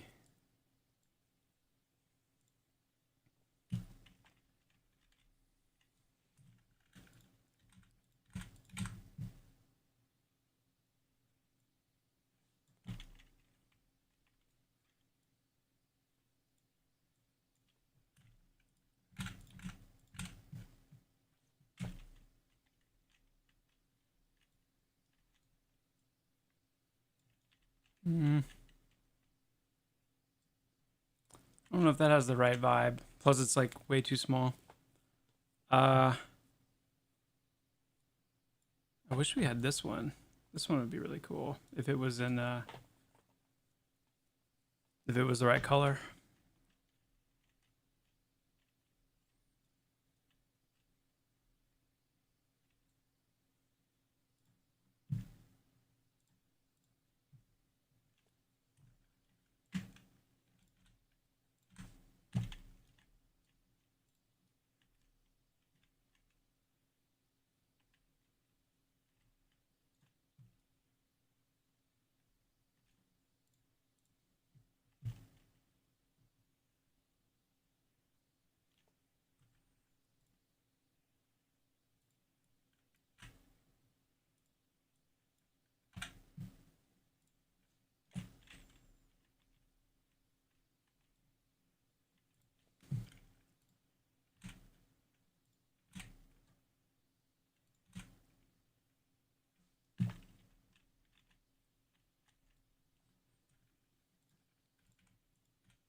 We'll see.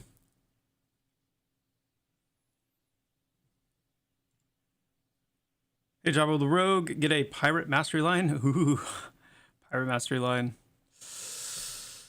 I don't think so. Swashbuckler, though, that'd be cool.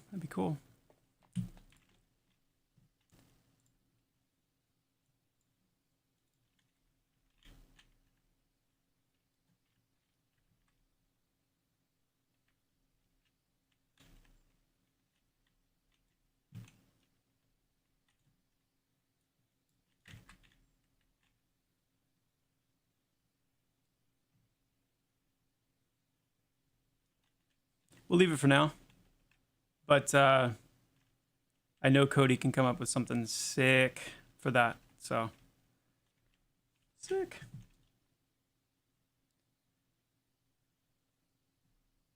Now make the lantern sway in the wind. I wish I could bust things out like that. Just boop.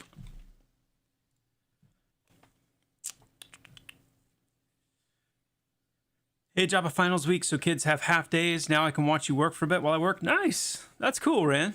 That's cool. I'm really glad that you are able to be here. That's awesome.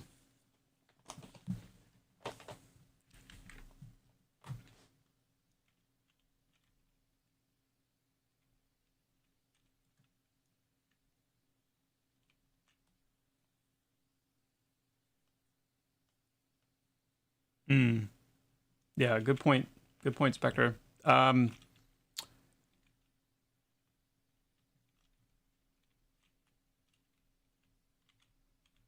well, are you talking Throne Fast? If we're talking Throne Fast. Throne Fast gates? We will have Throne Fast gates. Big time. Not so much in Dimith. Like actual, like, Bard gates.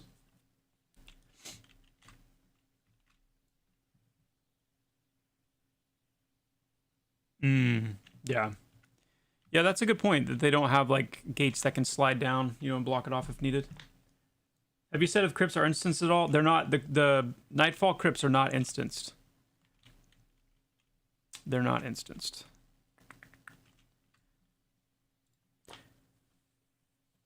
But yeah, Flange, going back to what you were saying earlier about, like, ways to progress when you've got very little time.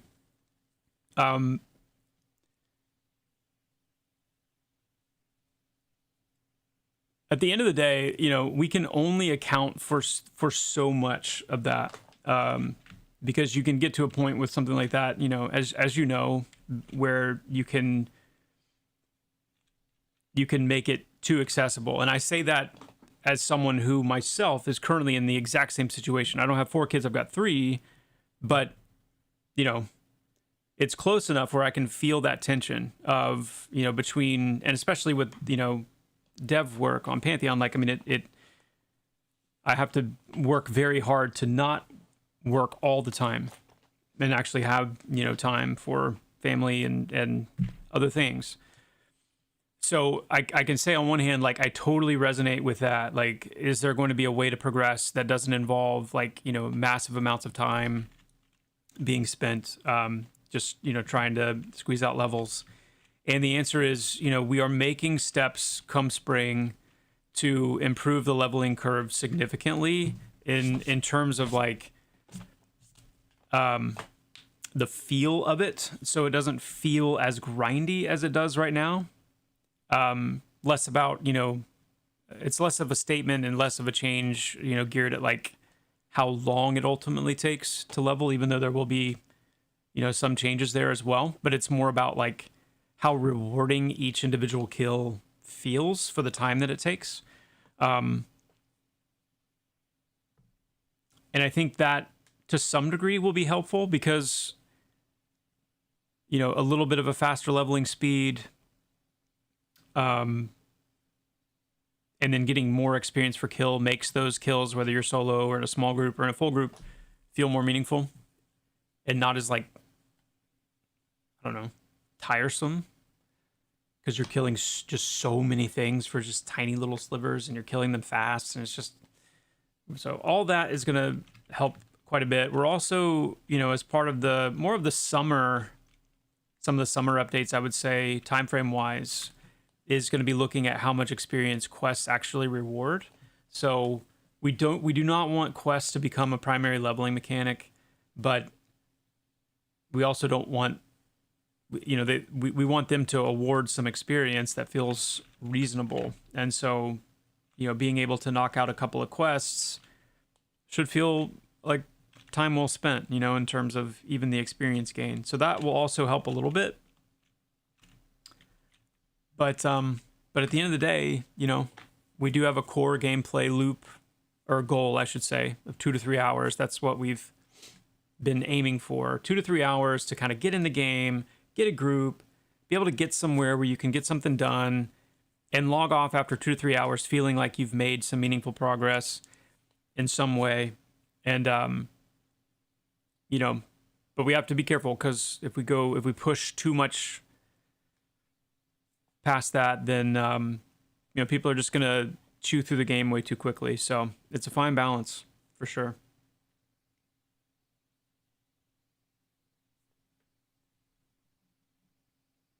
Level syncing, mentoring, those kind of things. Yeah, I can definitely see that being a really helpful mechanic, in dealing with this. Yeah.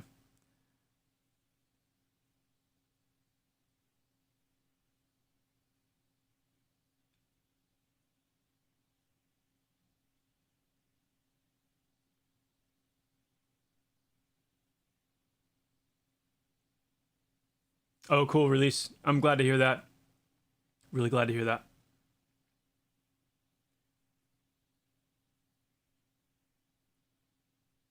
It is very hard to walk that line, yeah.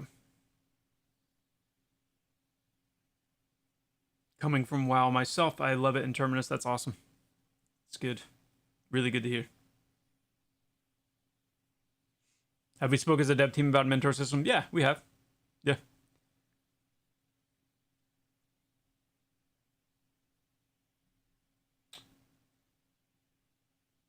Right now, before Mastery, Paladins and Dire Lords are far superior to Warriors in terms of ideal large boss main tanks. Is the Bastion Warrior skill tree going to set Warriors apart in a real enough way that they'll take their rightful place on top of the podium as endgame raid tanks?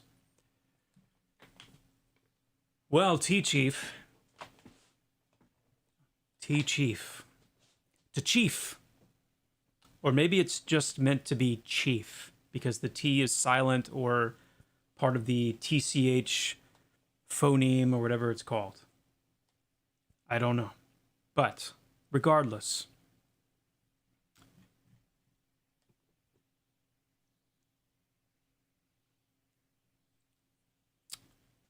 having been working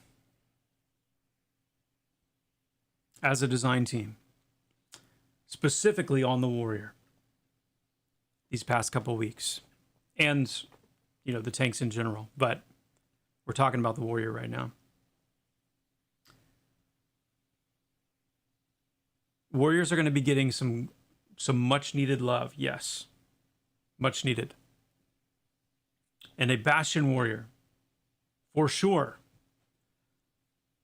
will stand above, other decisions you could make as a warrior in terms of their ability to mitigate raw physical damage, and even improve in some of the ways that they can mitigate magical damage to a degree.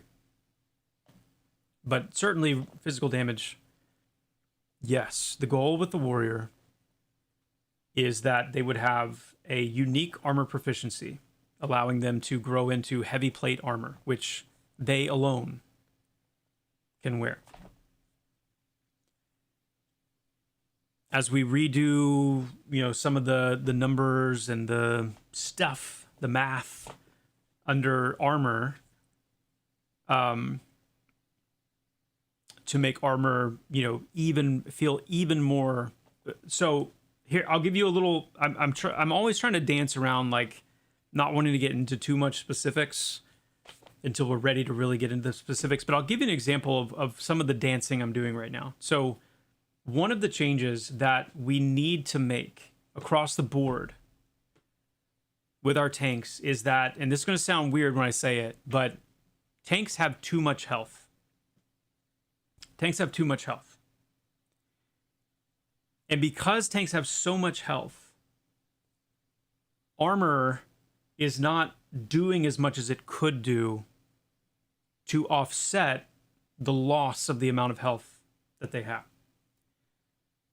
So one of the things that we're doing, and I'm not saying that tanks won't still, I mean, tanks will still have more health than non-tanks in a baseline way, but the degree of additional health that tanks have is causing an issue with how potent armor really needs to be. And so one of the exchanges that we're going to be making is, as we bring tank health down, then we can bring armor class up, so that, you know, we don't have, because the problem you run into, and one of the things that makes Pantheon feel a little weird sometimes, is because tanks have so much health, when we create things like tank busters that need to do crazy damage to actually eat through the amount of health tanks have, when a clothy takes that hit, they dead. Like, that's why you get things like, what happened? I just went from like full health to dead in the blink of an eye. It's because to really push tank health and chunk it down and create very, very chunky hits on tanks, because of they have so much health compared to non-tanks, they explode. Whereas what would be better is, you can still have tank busters. Those tank busters now can be done through either leveraging things like penetration, so you can have certain attacks that are actually able to penetrate a good deal of armor once we get armor kind of where it needs to be. But you can also have, with tanks having generally less health than they do right now, you can have things that bust tanks that obviously are still very threatening to non-tanks, but aren't just, you know, obliterating them. So that's just one example of some of the work that we're doing as we prepare for spring, to kind of, you know, balance things in a way where we're going to see armor class mattering a lot more, and you're going to see warriors, therefore, as they step into their, you know, their ultimate heavy plate armor, that's going to be significant. Plus, we're building in, you know, some other things into their kit that give them a little more. And I'll give you even I'm being generous today, guys. I'll give you even another example. So like shield block. One of the things that makes warriors feel kind of meh right now is shield block is meant to be the ultimate physical damage mitigating ability, where you raise that shield, you hunker down behind it, and you can take, you know, a crazy hit. But right now, Light Guard for Paladin is even better, because shield block doesn't fully negate the hit. Light Guard does. So Light Guard needs to work and feel a little more like shield block does for warriors right now. And shield block really needs to be a fully mitigated block. And then, you know, anyway, so that's another example of just the many, you know, things that we're evaluating and tweaking to make sure that, you know, the different classes really are truly fulfilling their role and kind of leaning into their strengths and accentuating their strengths more so than they do right now. Because Paladins have, you know, they have a lot of other things to offset damage of all kinds, namely their healing. So, long answer, T-Chief, but there it is.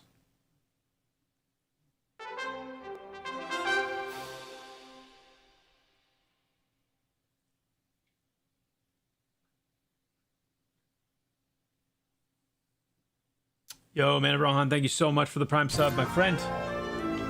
Thank you in the 6 months of support. Thanks so much, Man of Rohan. Good to see you, by the way.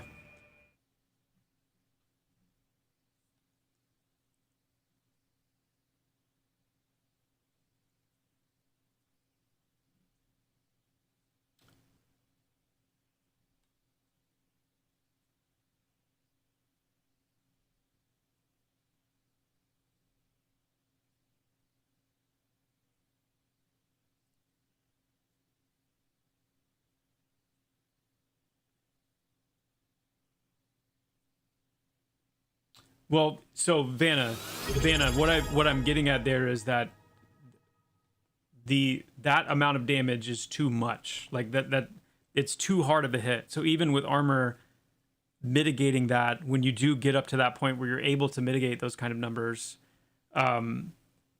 we're relying on the health pool still too much, which is what's driving those damage numbers to be so high, and what's causing now. I mean, obviously, in a situation like Leonis, where you're talking about, you know, a very special, you know, kind of more of a late game type encounter, it's a little bit different. I mean, there's a few little different dynamics and things to consider, but the knock-on effects from the current way it is that it causes really all content to create, you know, just a really troublesome situation when it comes to the amount of damage that tanks need to take and what that means when a non-tank gets hit. Now, it doesn't mean that heavy hits aren't still going to be a thing, and it doesn't mean that, you know, non-tanks aren't going to need to watch out. In fact, you know, some of what we're going to be doing is looking through how to give non-tanks, you know, a few more ways of dealing with incoming heavy hits and like devastating attacks and things like that. So they'll have some additional tools, you know, to deal with it. But I think the health and armor class ratio is going to help a lot. And yes, more non-boring shields. I agree. Yeah. And at the end of the day, the goal is that a warrior who is interested in tanking, like that's what they're about. They want to soak them as much damage as they can.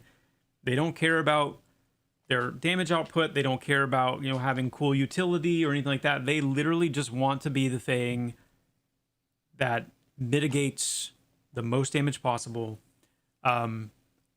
You know, your sword and board warrior will be fantastic. And, you know, the Bastion kind of theme and the mastery options to really lean into that and go hard, chef's kiss. But if you're interested in playing a warrior that is more utility oriented, is more of that like battlefield commander, you know, more interested in mobility, more interested in positioning, interested in like disruption, off tanking, things like that, you know, then very robust options there as well that are very compelling. And then if you want to, you know, we'll talk about this more soon, but if your power fantasy for a warrior is a two-hand wielding or a dual wielding warrior that still has some of your, you know, tanking, you know, to some degree, some aspects of your tanking kit, but ultimately you've kind of like forsaken that to just lean fully into going offensive, then I don't necessarily have a problem with a warrior being competitive in a DPS sense if they've forsaken those other things. So we'll get into some interesting discussions once we get to that point. Dual wielding shields. Fun fact, when Pantheon was first in development, like the team that existed before, certainly before I was here, dual wielding warriors, or dual wielding shields was a thing. It was literally a planned spec, if you will, which I just thought was hilarious. I don't know. I think it's funny. Mr. IT Wiz Gaming with the tier 1 sub, my friend. Thank you so much.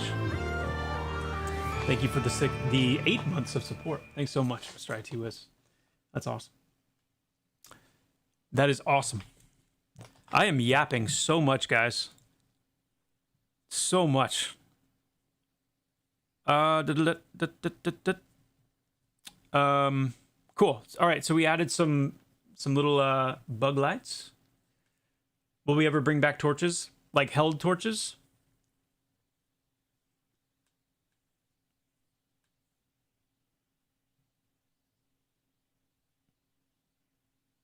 Maybe. Maybe. Especially if you guys... Here's what you need to convince me of, okay? You guys need to convince me that we should bring back held torches. So there needs to be a why, and how to best handle that when it comes to combat, when it comes to, you know, not having a weapon in that hand versus a torch. Spectre, thank you so much for the gifted sub. Grats, Vanna. I'm going to let you guys chew on that for a second while I go to the restroom. When I come back, I want to be convinced. Why is it a good idea? And, you know, how would you deal with the issue we had in the first place when we did have held torches, where you get into combat, you get jumped by something, and you've got a torch in your hand and you can't switch your weapon? Or, you know, it's penalizing, you know, certain classes, whereas casters can keep torches out all the time, they don't care. Other classes have to sacrifice a weapon hand for torches. So I'll be right back.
All right. All right.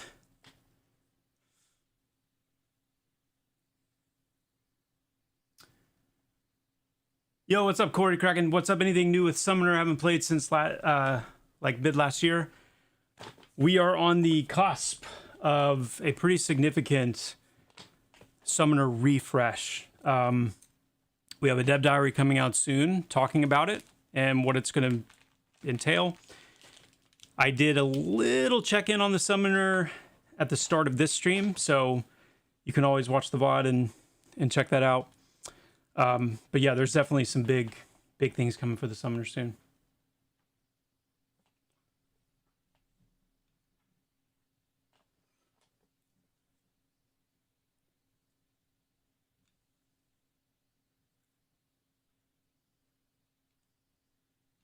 No, I'm just reading back through everybody's input here.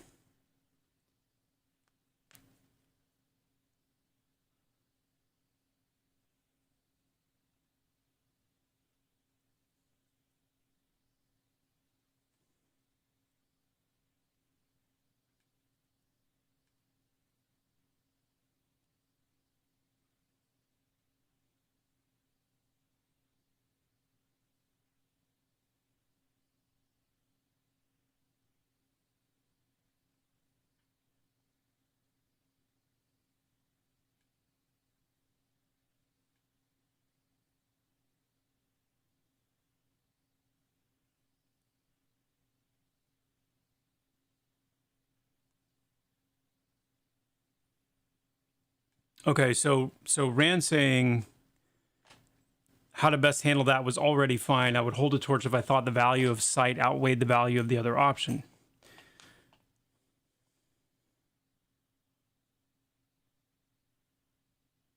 And I know Kyle, even like our own Kyle, I think he mentioned that it was his girlfriend. It was either him or his girlfriend that was talking about like how people would even put torches on their pets. Like necros would put torches on their pets and like send their pet in to light up certain areas.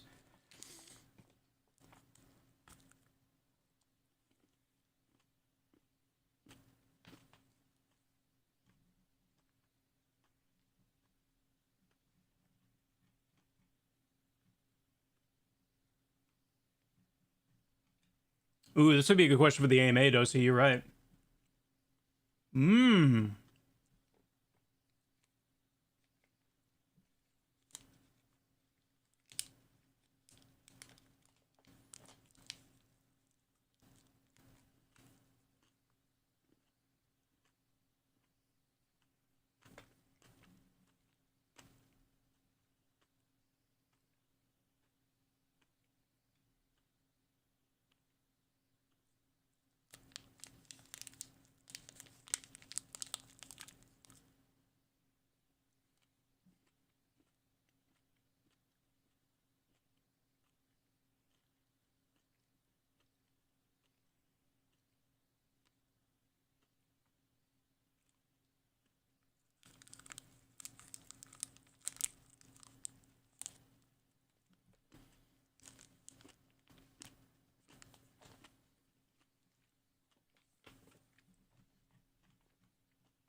Yo, Albatross, 10 stream streak. That's sick.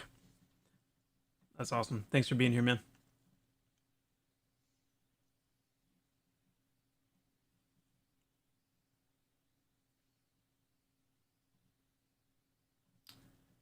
Let's see.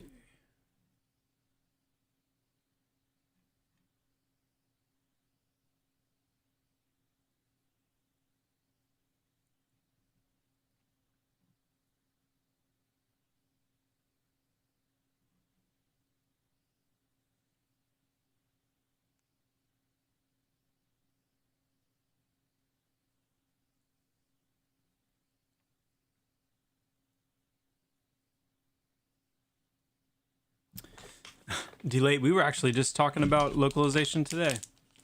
A little bit.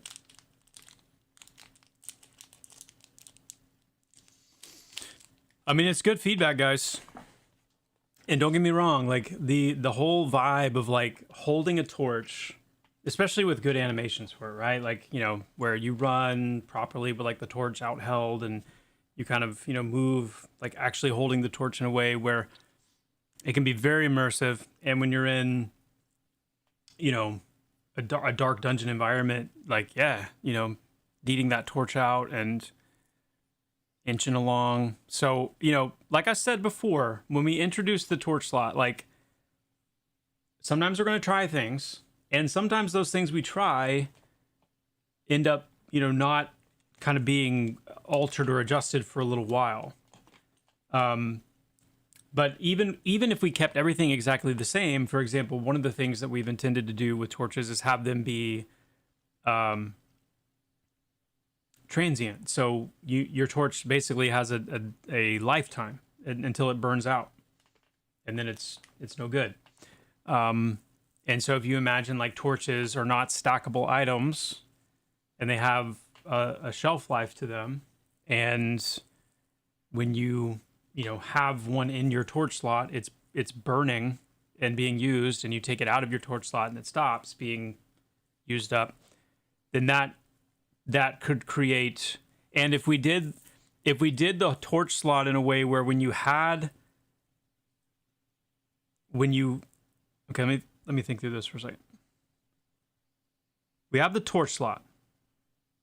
You have a torch in the torch slot. If you imagine that the torch slot or the light source slot or whatever is empty, and you got your weapons out, when you drag and you drop a torch onto that torch slot, your weapon sheath, and you are holding the torch. And now, when you engage in combat, the question is, does the light go away? And my vote at this moment is, when you engage in combat, the torch gets put away visibly, the weapons come out, but because the torch is still in the slot, you still see the light. But that torch life is ticking, and it will eventually burn out. And with a torch in the torch slot, you can still use, Z or whatever your key is to sheath, to cycle through if you want to bring your torch back out for immersion purposes, because it looks cool, because it should eventually with the right animations, then you do that and you can cycle to it. But I'm wondering if that plus torches being temporary in the sense that they burn out would be enough. I did open my eyes, Glyph. Sorry, I had to visualize that. I'm sorry.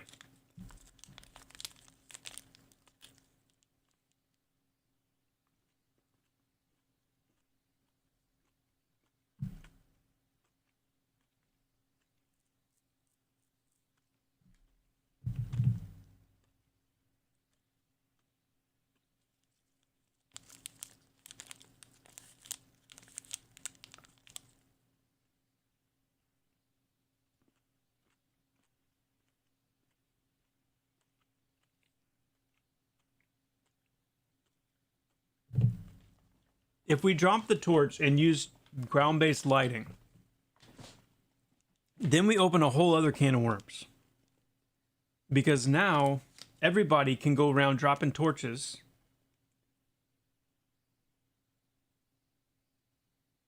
And it gets crazy.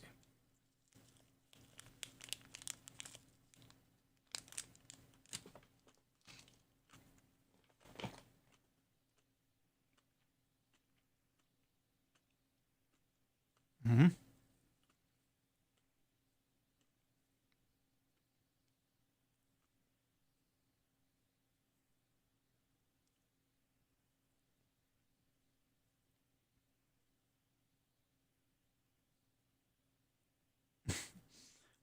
It's like a merging game. They all kind of like become a bonfire. That's funny.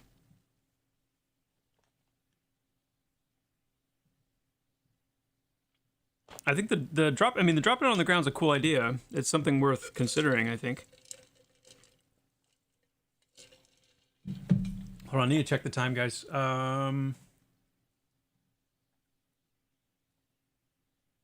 Okay, we good. I might have time to squeeze in getting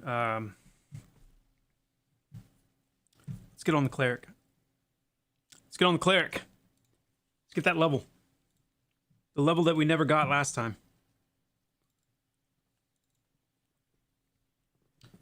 There are a lot of possibilities with torches. And the thing of it is, like, I mean, I've said this till I'm blue in the face, I know. Like, I want lighting to be a really significant part of Pantheon and character progression and being able to get better light sources and places where your light sources really, really matter because they're really, really dark. So I want all that.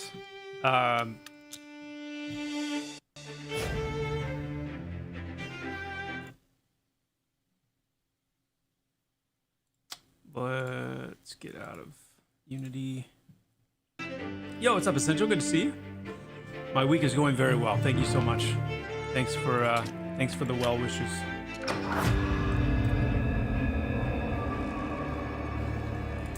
All right.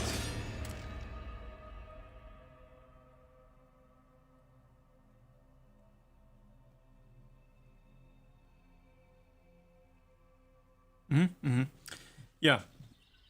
Yeah, we do want... Oh, yeah, this is...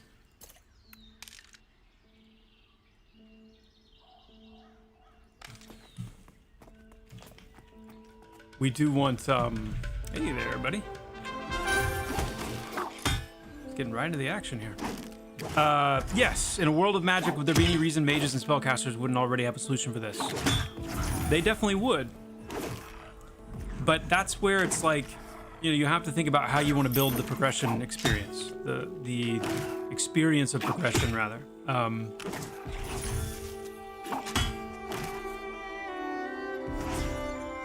Ooh, there's a skeleton.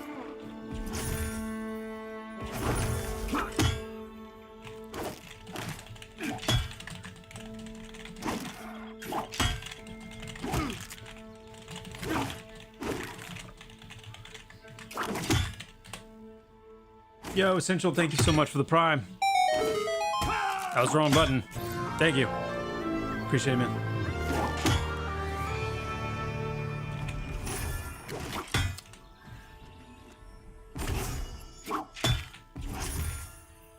Let me kill this real quick. Die. Die. I only have a few minutes. I've got a meeting coming up at the top of the hour. So,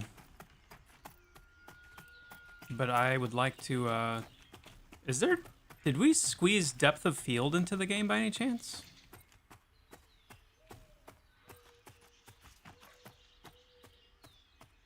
Am I tripping?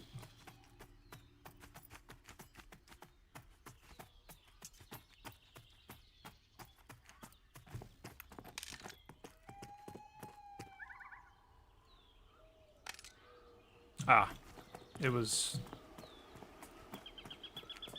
whatever that anti-aliasing was. That was kind of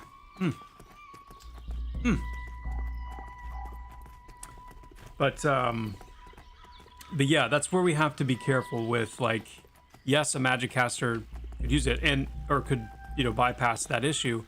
So you have this opportunity for something really cool like torchlight. Holding a torch, you know, working your way through an area by torchlight. So it's one of those places where we will probably throttle what magic could do just to preserve how cool that is, because you have to factor in, like, you know, we want weapons to be potentially light sources, armor to be potentially light sources, obviously torches, things like light stones, and then spells as well. And then you factor in things like, well, you know, underwater light and how underwater light could function differently than overland lights. And some items and abilities might be better suited for underwater. And yeah, it's just it's an interesting thing. So what we're focused on right now is just general lighting and general lighting quality. But at some point, in the not so distant future, you know, we'll be taking another pass at player light sources and, yeah, improving all that stuff as we go along. It's a big deal. So it is a big deal. Jay Tall, thank you for the Prime, my friend. Thank you so much. Seriously, that is awesome. What if you make them magical and they float near the person? We could. We could. I mean, I definitely think that could be cool too. I do. Guys, I'm just realizing it's the first time I'm going to be healing in a group, so I'm a little nervous.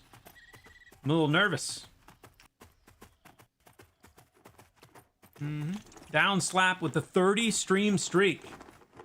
Yo. Dude, down slap, that's awesome. Very cool. That's crazy. Thanks so much for being here. All right, we're here. We made it, guys. And I immediately start nuking.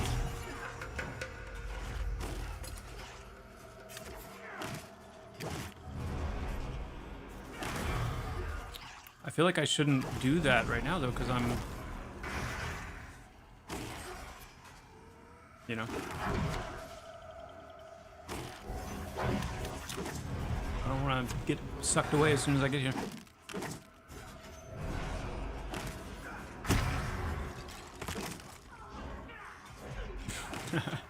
Tell them you're a paladin and pretend to tank. Yeah,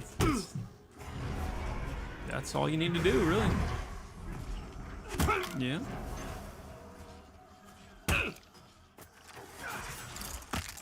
When do I get my mana tome again?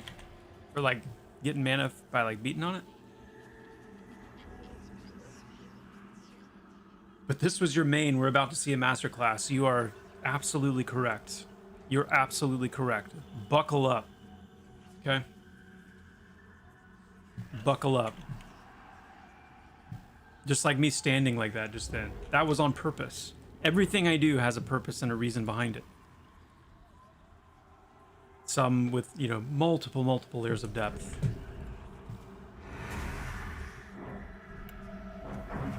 Let's get you moved over here where I can see you a little better.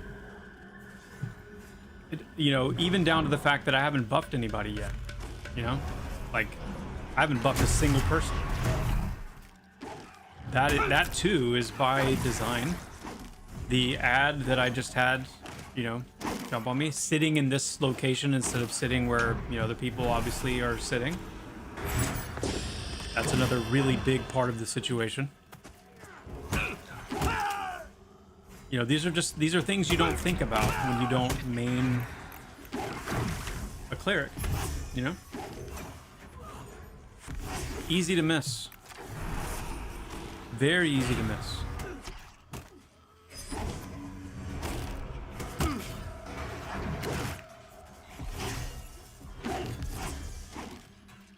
I ding.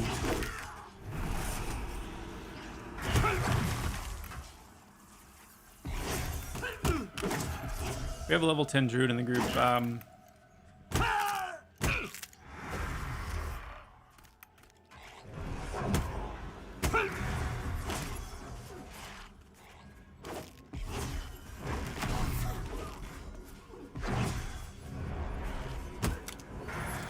Gosh, I feel like I want to be...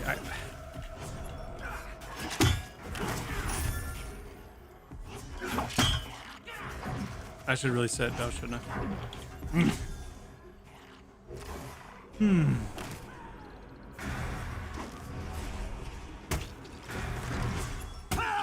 Yeah, it does need ranks. That whole like slice of the cleric needs a lot of love.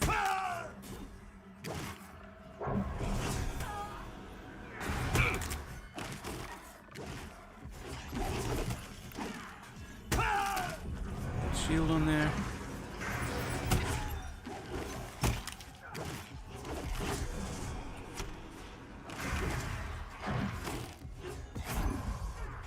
Careful combat level 12. Melee to mana. Okay.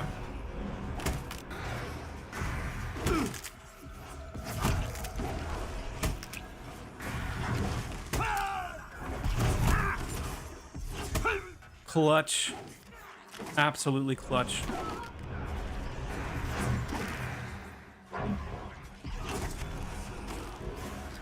Did you guys see that?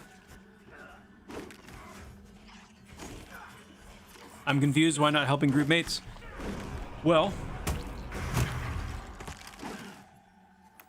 so this is fun. These questions are fun. This game, Pantheon, this is a classically spirited MMORPG, meaning that it draws its inspiration. It's digging its roots down into the earliest games in the genre, the games that actually like shaped this genre.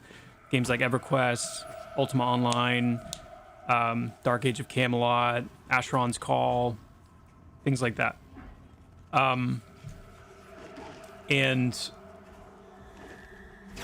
one of the hallmarks of those games was the pacing, and also the fact that for my class, for example, so I'm playing a cleric, I'm a healer, I'm a mana-based healer, and in those early MMORPGs, you typically had to sit down and do what was either called like meditate or rest in order to actually regenerate mana. And so to support my group mates right now, what I'm actually doing is making sure that I am tending to my own mana so that I have enough to heal, buff, protect, you know, use my spells how they're needed, and I'm much more help to them by managing my mana than I am being up there and swinging a hammer to hit it.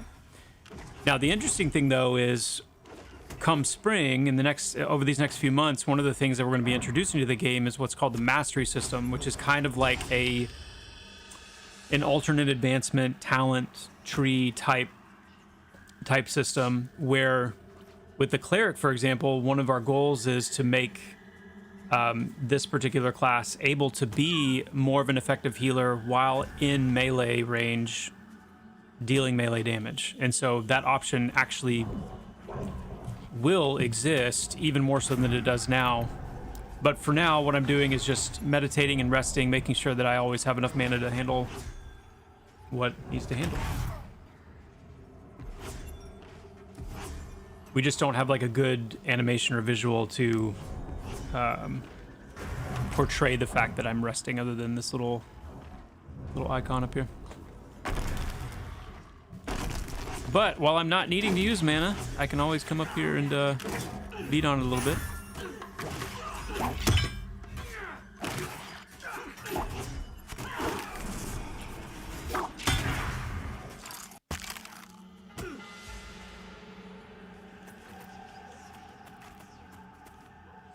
Our clerics love to judge things with his shiny hammer that he pilfered from the still warm corpse of Leonis. Nice. Yeah, Labored Blessing's awesome. Does this have a... Hold on. Let me see. Okay, 15 seconds. Okay.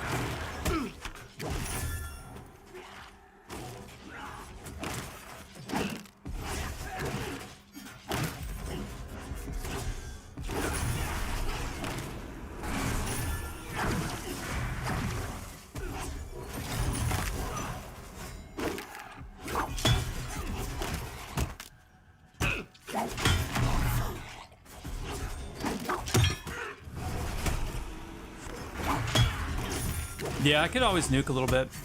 That's true. I don't think I get my anti-undead spell until level 9 though, so I'm still one level away.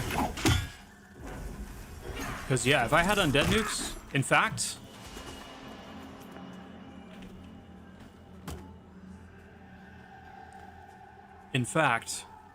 yo, Remy, thanks so much for hanging out. Yeah, making me want to play. Good. Sometimes, yeah, sometimes you just need to see it in action a little bit, and then it starts to get that hook in you. And I don't think if you do decide to pick it up, I don't think you will be disappointed. And with all the stuff that we have coming up over the next few months, it's definitely a good time to get in.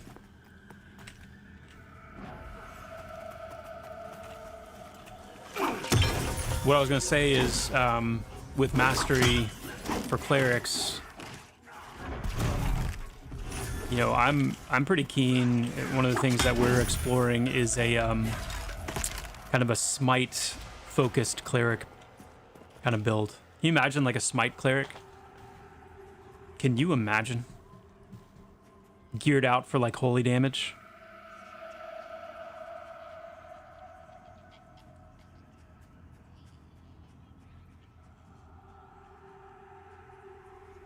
That'd be sick. Can you confirm that prayerful rest is going away?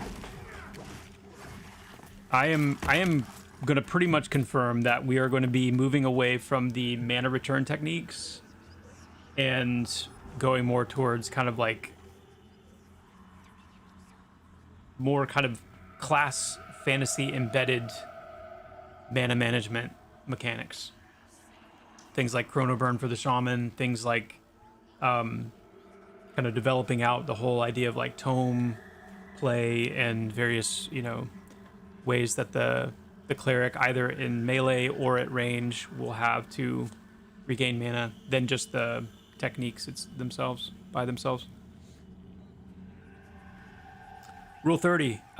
Charm is coming in the big spring update. So not yet, but it is getting closer by the day.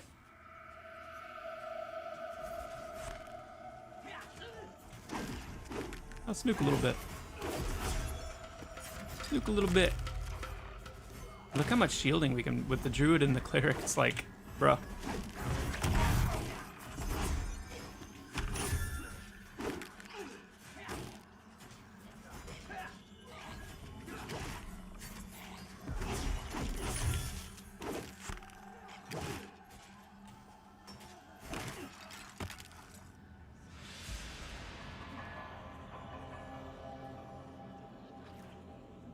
No, Crackfire, that's very much in line with some of what we're looking at.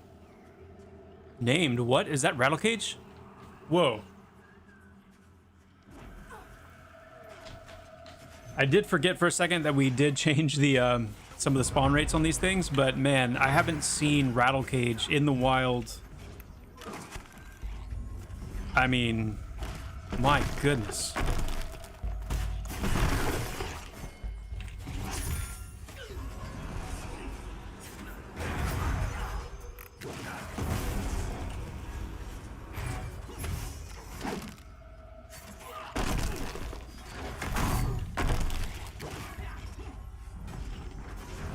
Wild.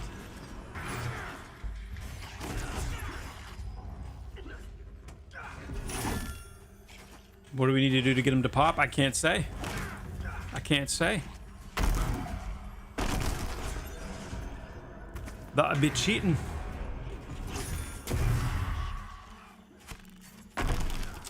That'd be cheating.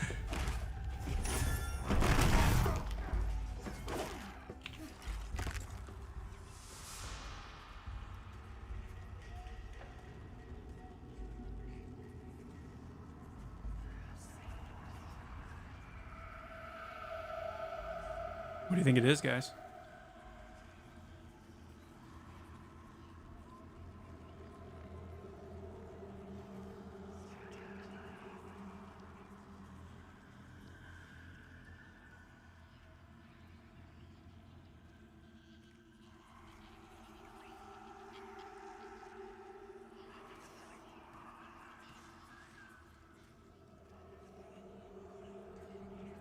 I can tell you what does not summon Rattle Cage.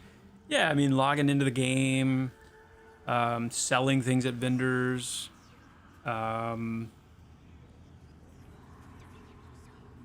dude, the rib cage.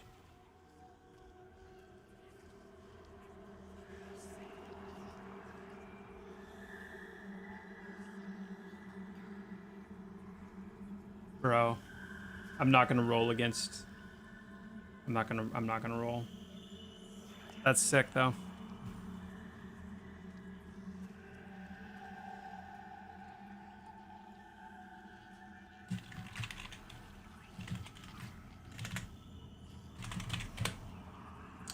Is this game out yet or still in early access? It's still in early access, close, yeah.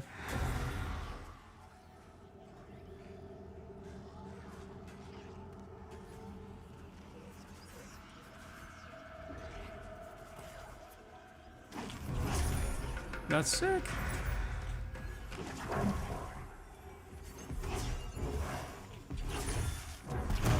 What about a holy... Yeah, okay. We just talked about that, Craig. Yeah. Yeah, I do think that's... I will reiterate that I think that's a cool idea. And along the lines of what we've been talking about for, like, cleric melee healing.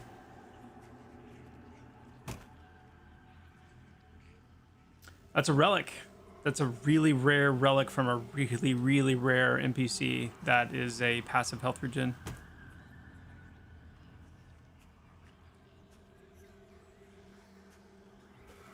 Hey, that's exactly what we're putting together, Bassomatic.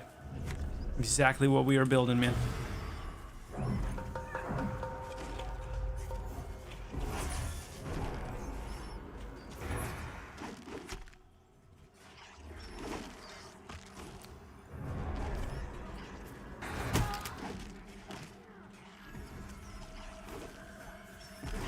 I still have not buffed my group. You know what? You know what? Here we go.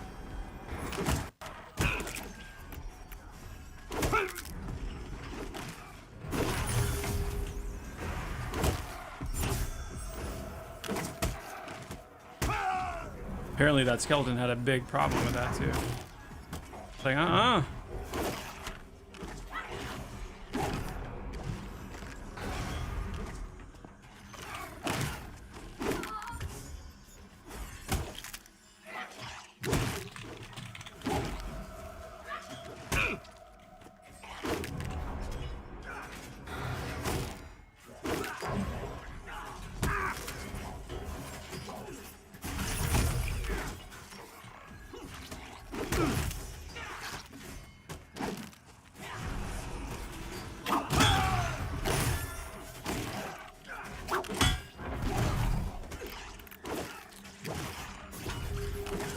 meditate. Let's meditate.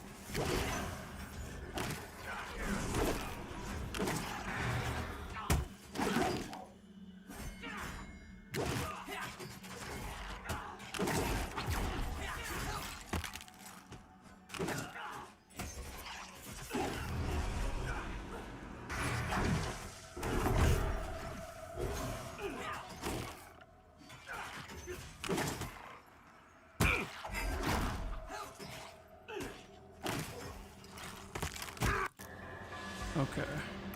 Let's keep the buffs rolling now.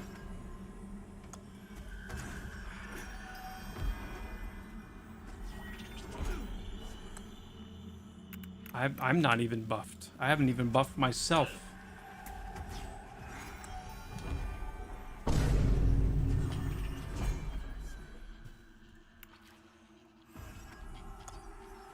Wait.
Yeah, skills are going to be much more important, much weightier, for sure.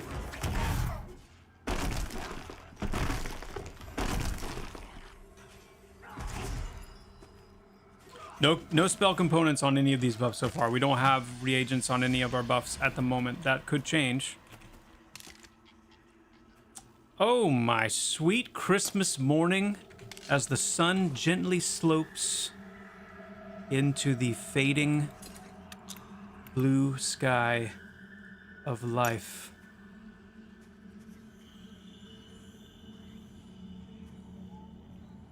Good gracious. Look at that, guys. That's a little bit of an upgrade, huh? Are you kidding me? 3 damage to 12 damage with absolutely no skill. But we're about to build it. Heavy crushing. Come on now. That juicy hammer swing. Woo.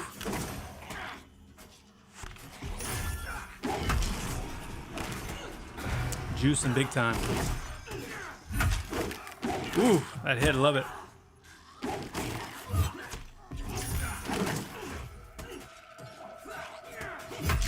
I love this game. I've been at it with different classes for the last 2 weeks. That's awesome. Unicron, that's so good to hear. Love it. I mean, I was just hoping to hit level 8 real quick. You know, we're gonna be getting 9.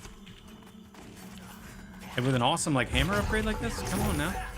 Like this is really cool because as soon as you get a weapon upgrade like that, that's when it's like.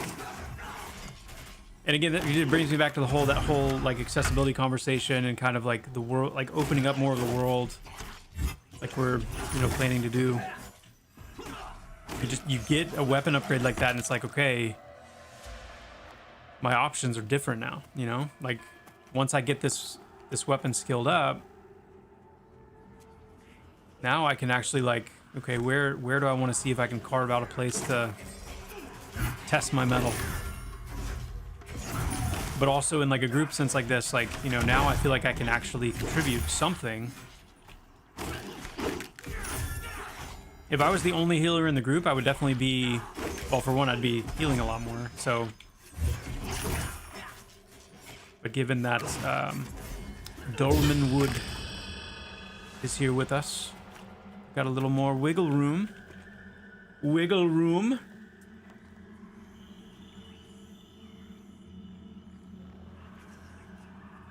Yo, Crackfire, thanks so much for being here. Hopefully see you in the next one. Hopefully see you in the next one. Take care, man. Mr. Dag, good day to you as well. Good day.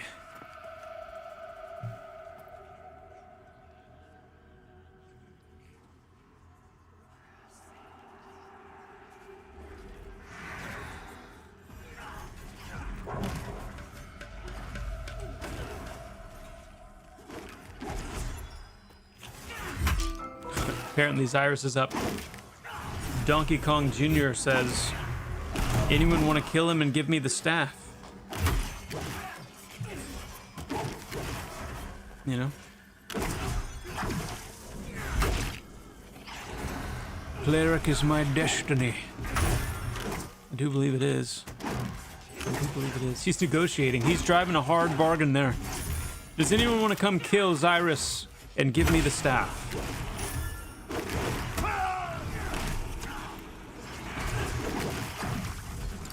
I will make it worth your while. I will use the staff for my character.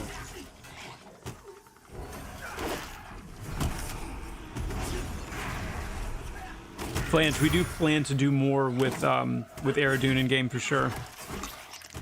For sure.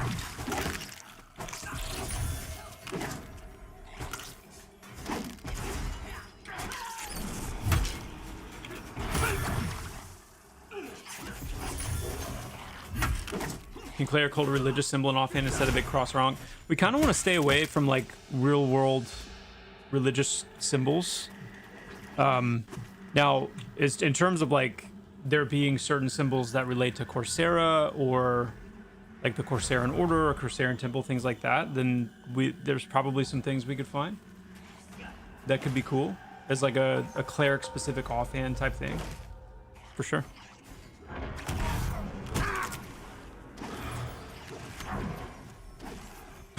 Yeah, that's right. In-world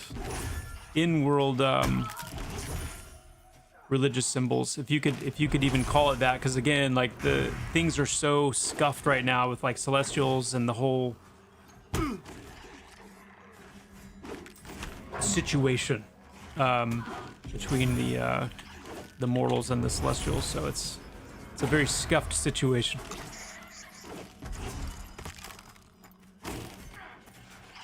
Very scuffed. Boom! That's a ding. Level 9. That's when I get my undead spell. What?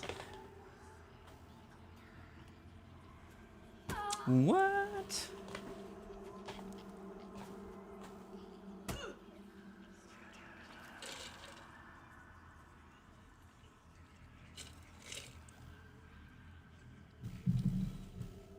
Do you have an Arctic region? It's minus 36 Celsius here. Whew. Oh, we got 3 bone knights. 3 bone knights. Oh my. Or maybe just 2. Maybe just 2 bone knights.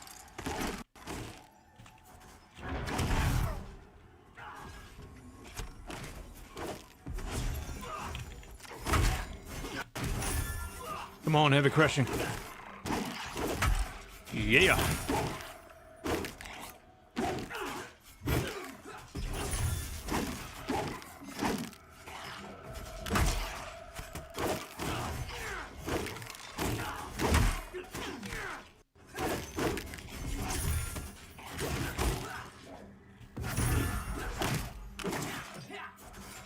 Ink bottle in offhand, dripping ink bubbles to the ground.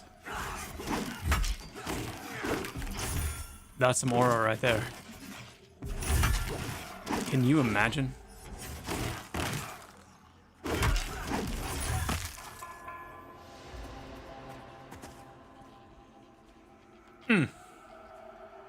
Is the expected group plan to be 1 tank, 2 healers, 3 DPS? I keep hearing 2 sides of what is planned versus expected.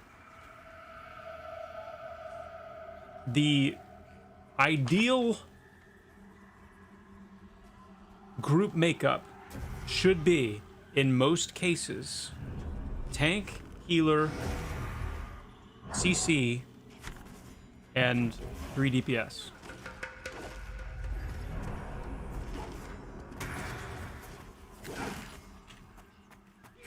And the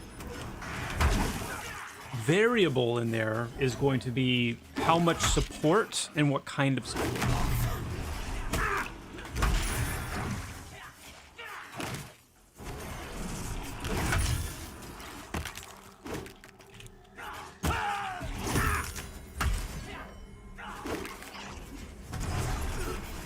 Yeah, well, yes. And so when I say the ideal, I'm thinking towards where we're ultimately going.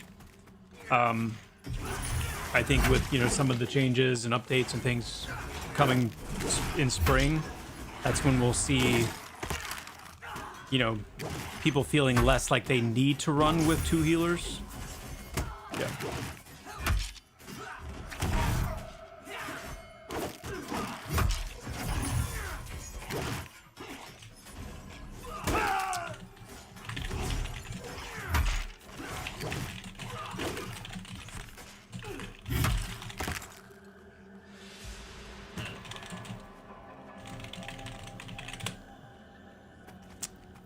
Guys, that is my cue. I'm going to need to wrap up for the day because my meeting is just about to start.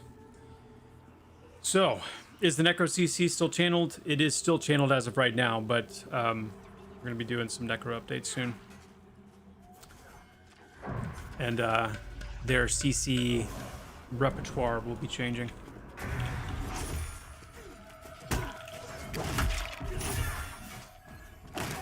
Yeah, that was an awesome stream. That was a lot of fun. Great discussion. Glad we got to do a little check-in on the summoner. So again, if you're here and you didn't catch the beginning of the stream, we did a very small check-in on the summoner at the beginning. So definitely check that out. In the VOD, we will have a little bit of a dev diary on the summoner coming out soon. All right.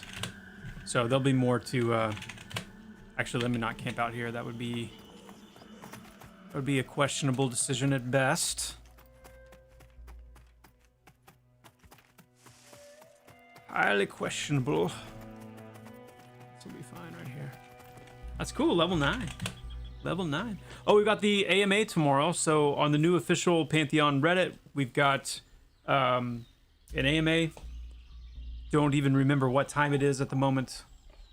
Time the AMA is, but it's happening, so you can go to the official Pantheon Reddit and see what time the AMA is happening. Also, we've got a thread right now where we're taking a bunch of questions for that AMA, so if you have any additional questions you want to ask, things that maybe you don't feel like I went into enough detail on, you know, any of the streams or whatever, please go there, check that out. And I will see you guys tomorrow for sure in the AMA. I won't see you, you won't see me, but we'll, you know, I'll be there. And whoop. And whoop. Whoop. Oh, don't worry about any of that stuff. Let's see.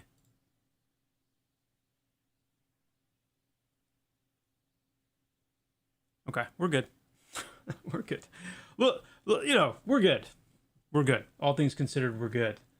You know, that's always nightmare case, nightmare fuel scenario, right? When you're streaming, especially when you're streaming something. Well, it's a little bit different. You got the accidental like personal reveal on screen somehow, some way.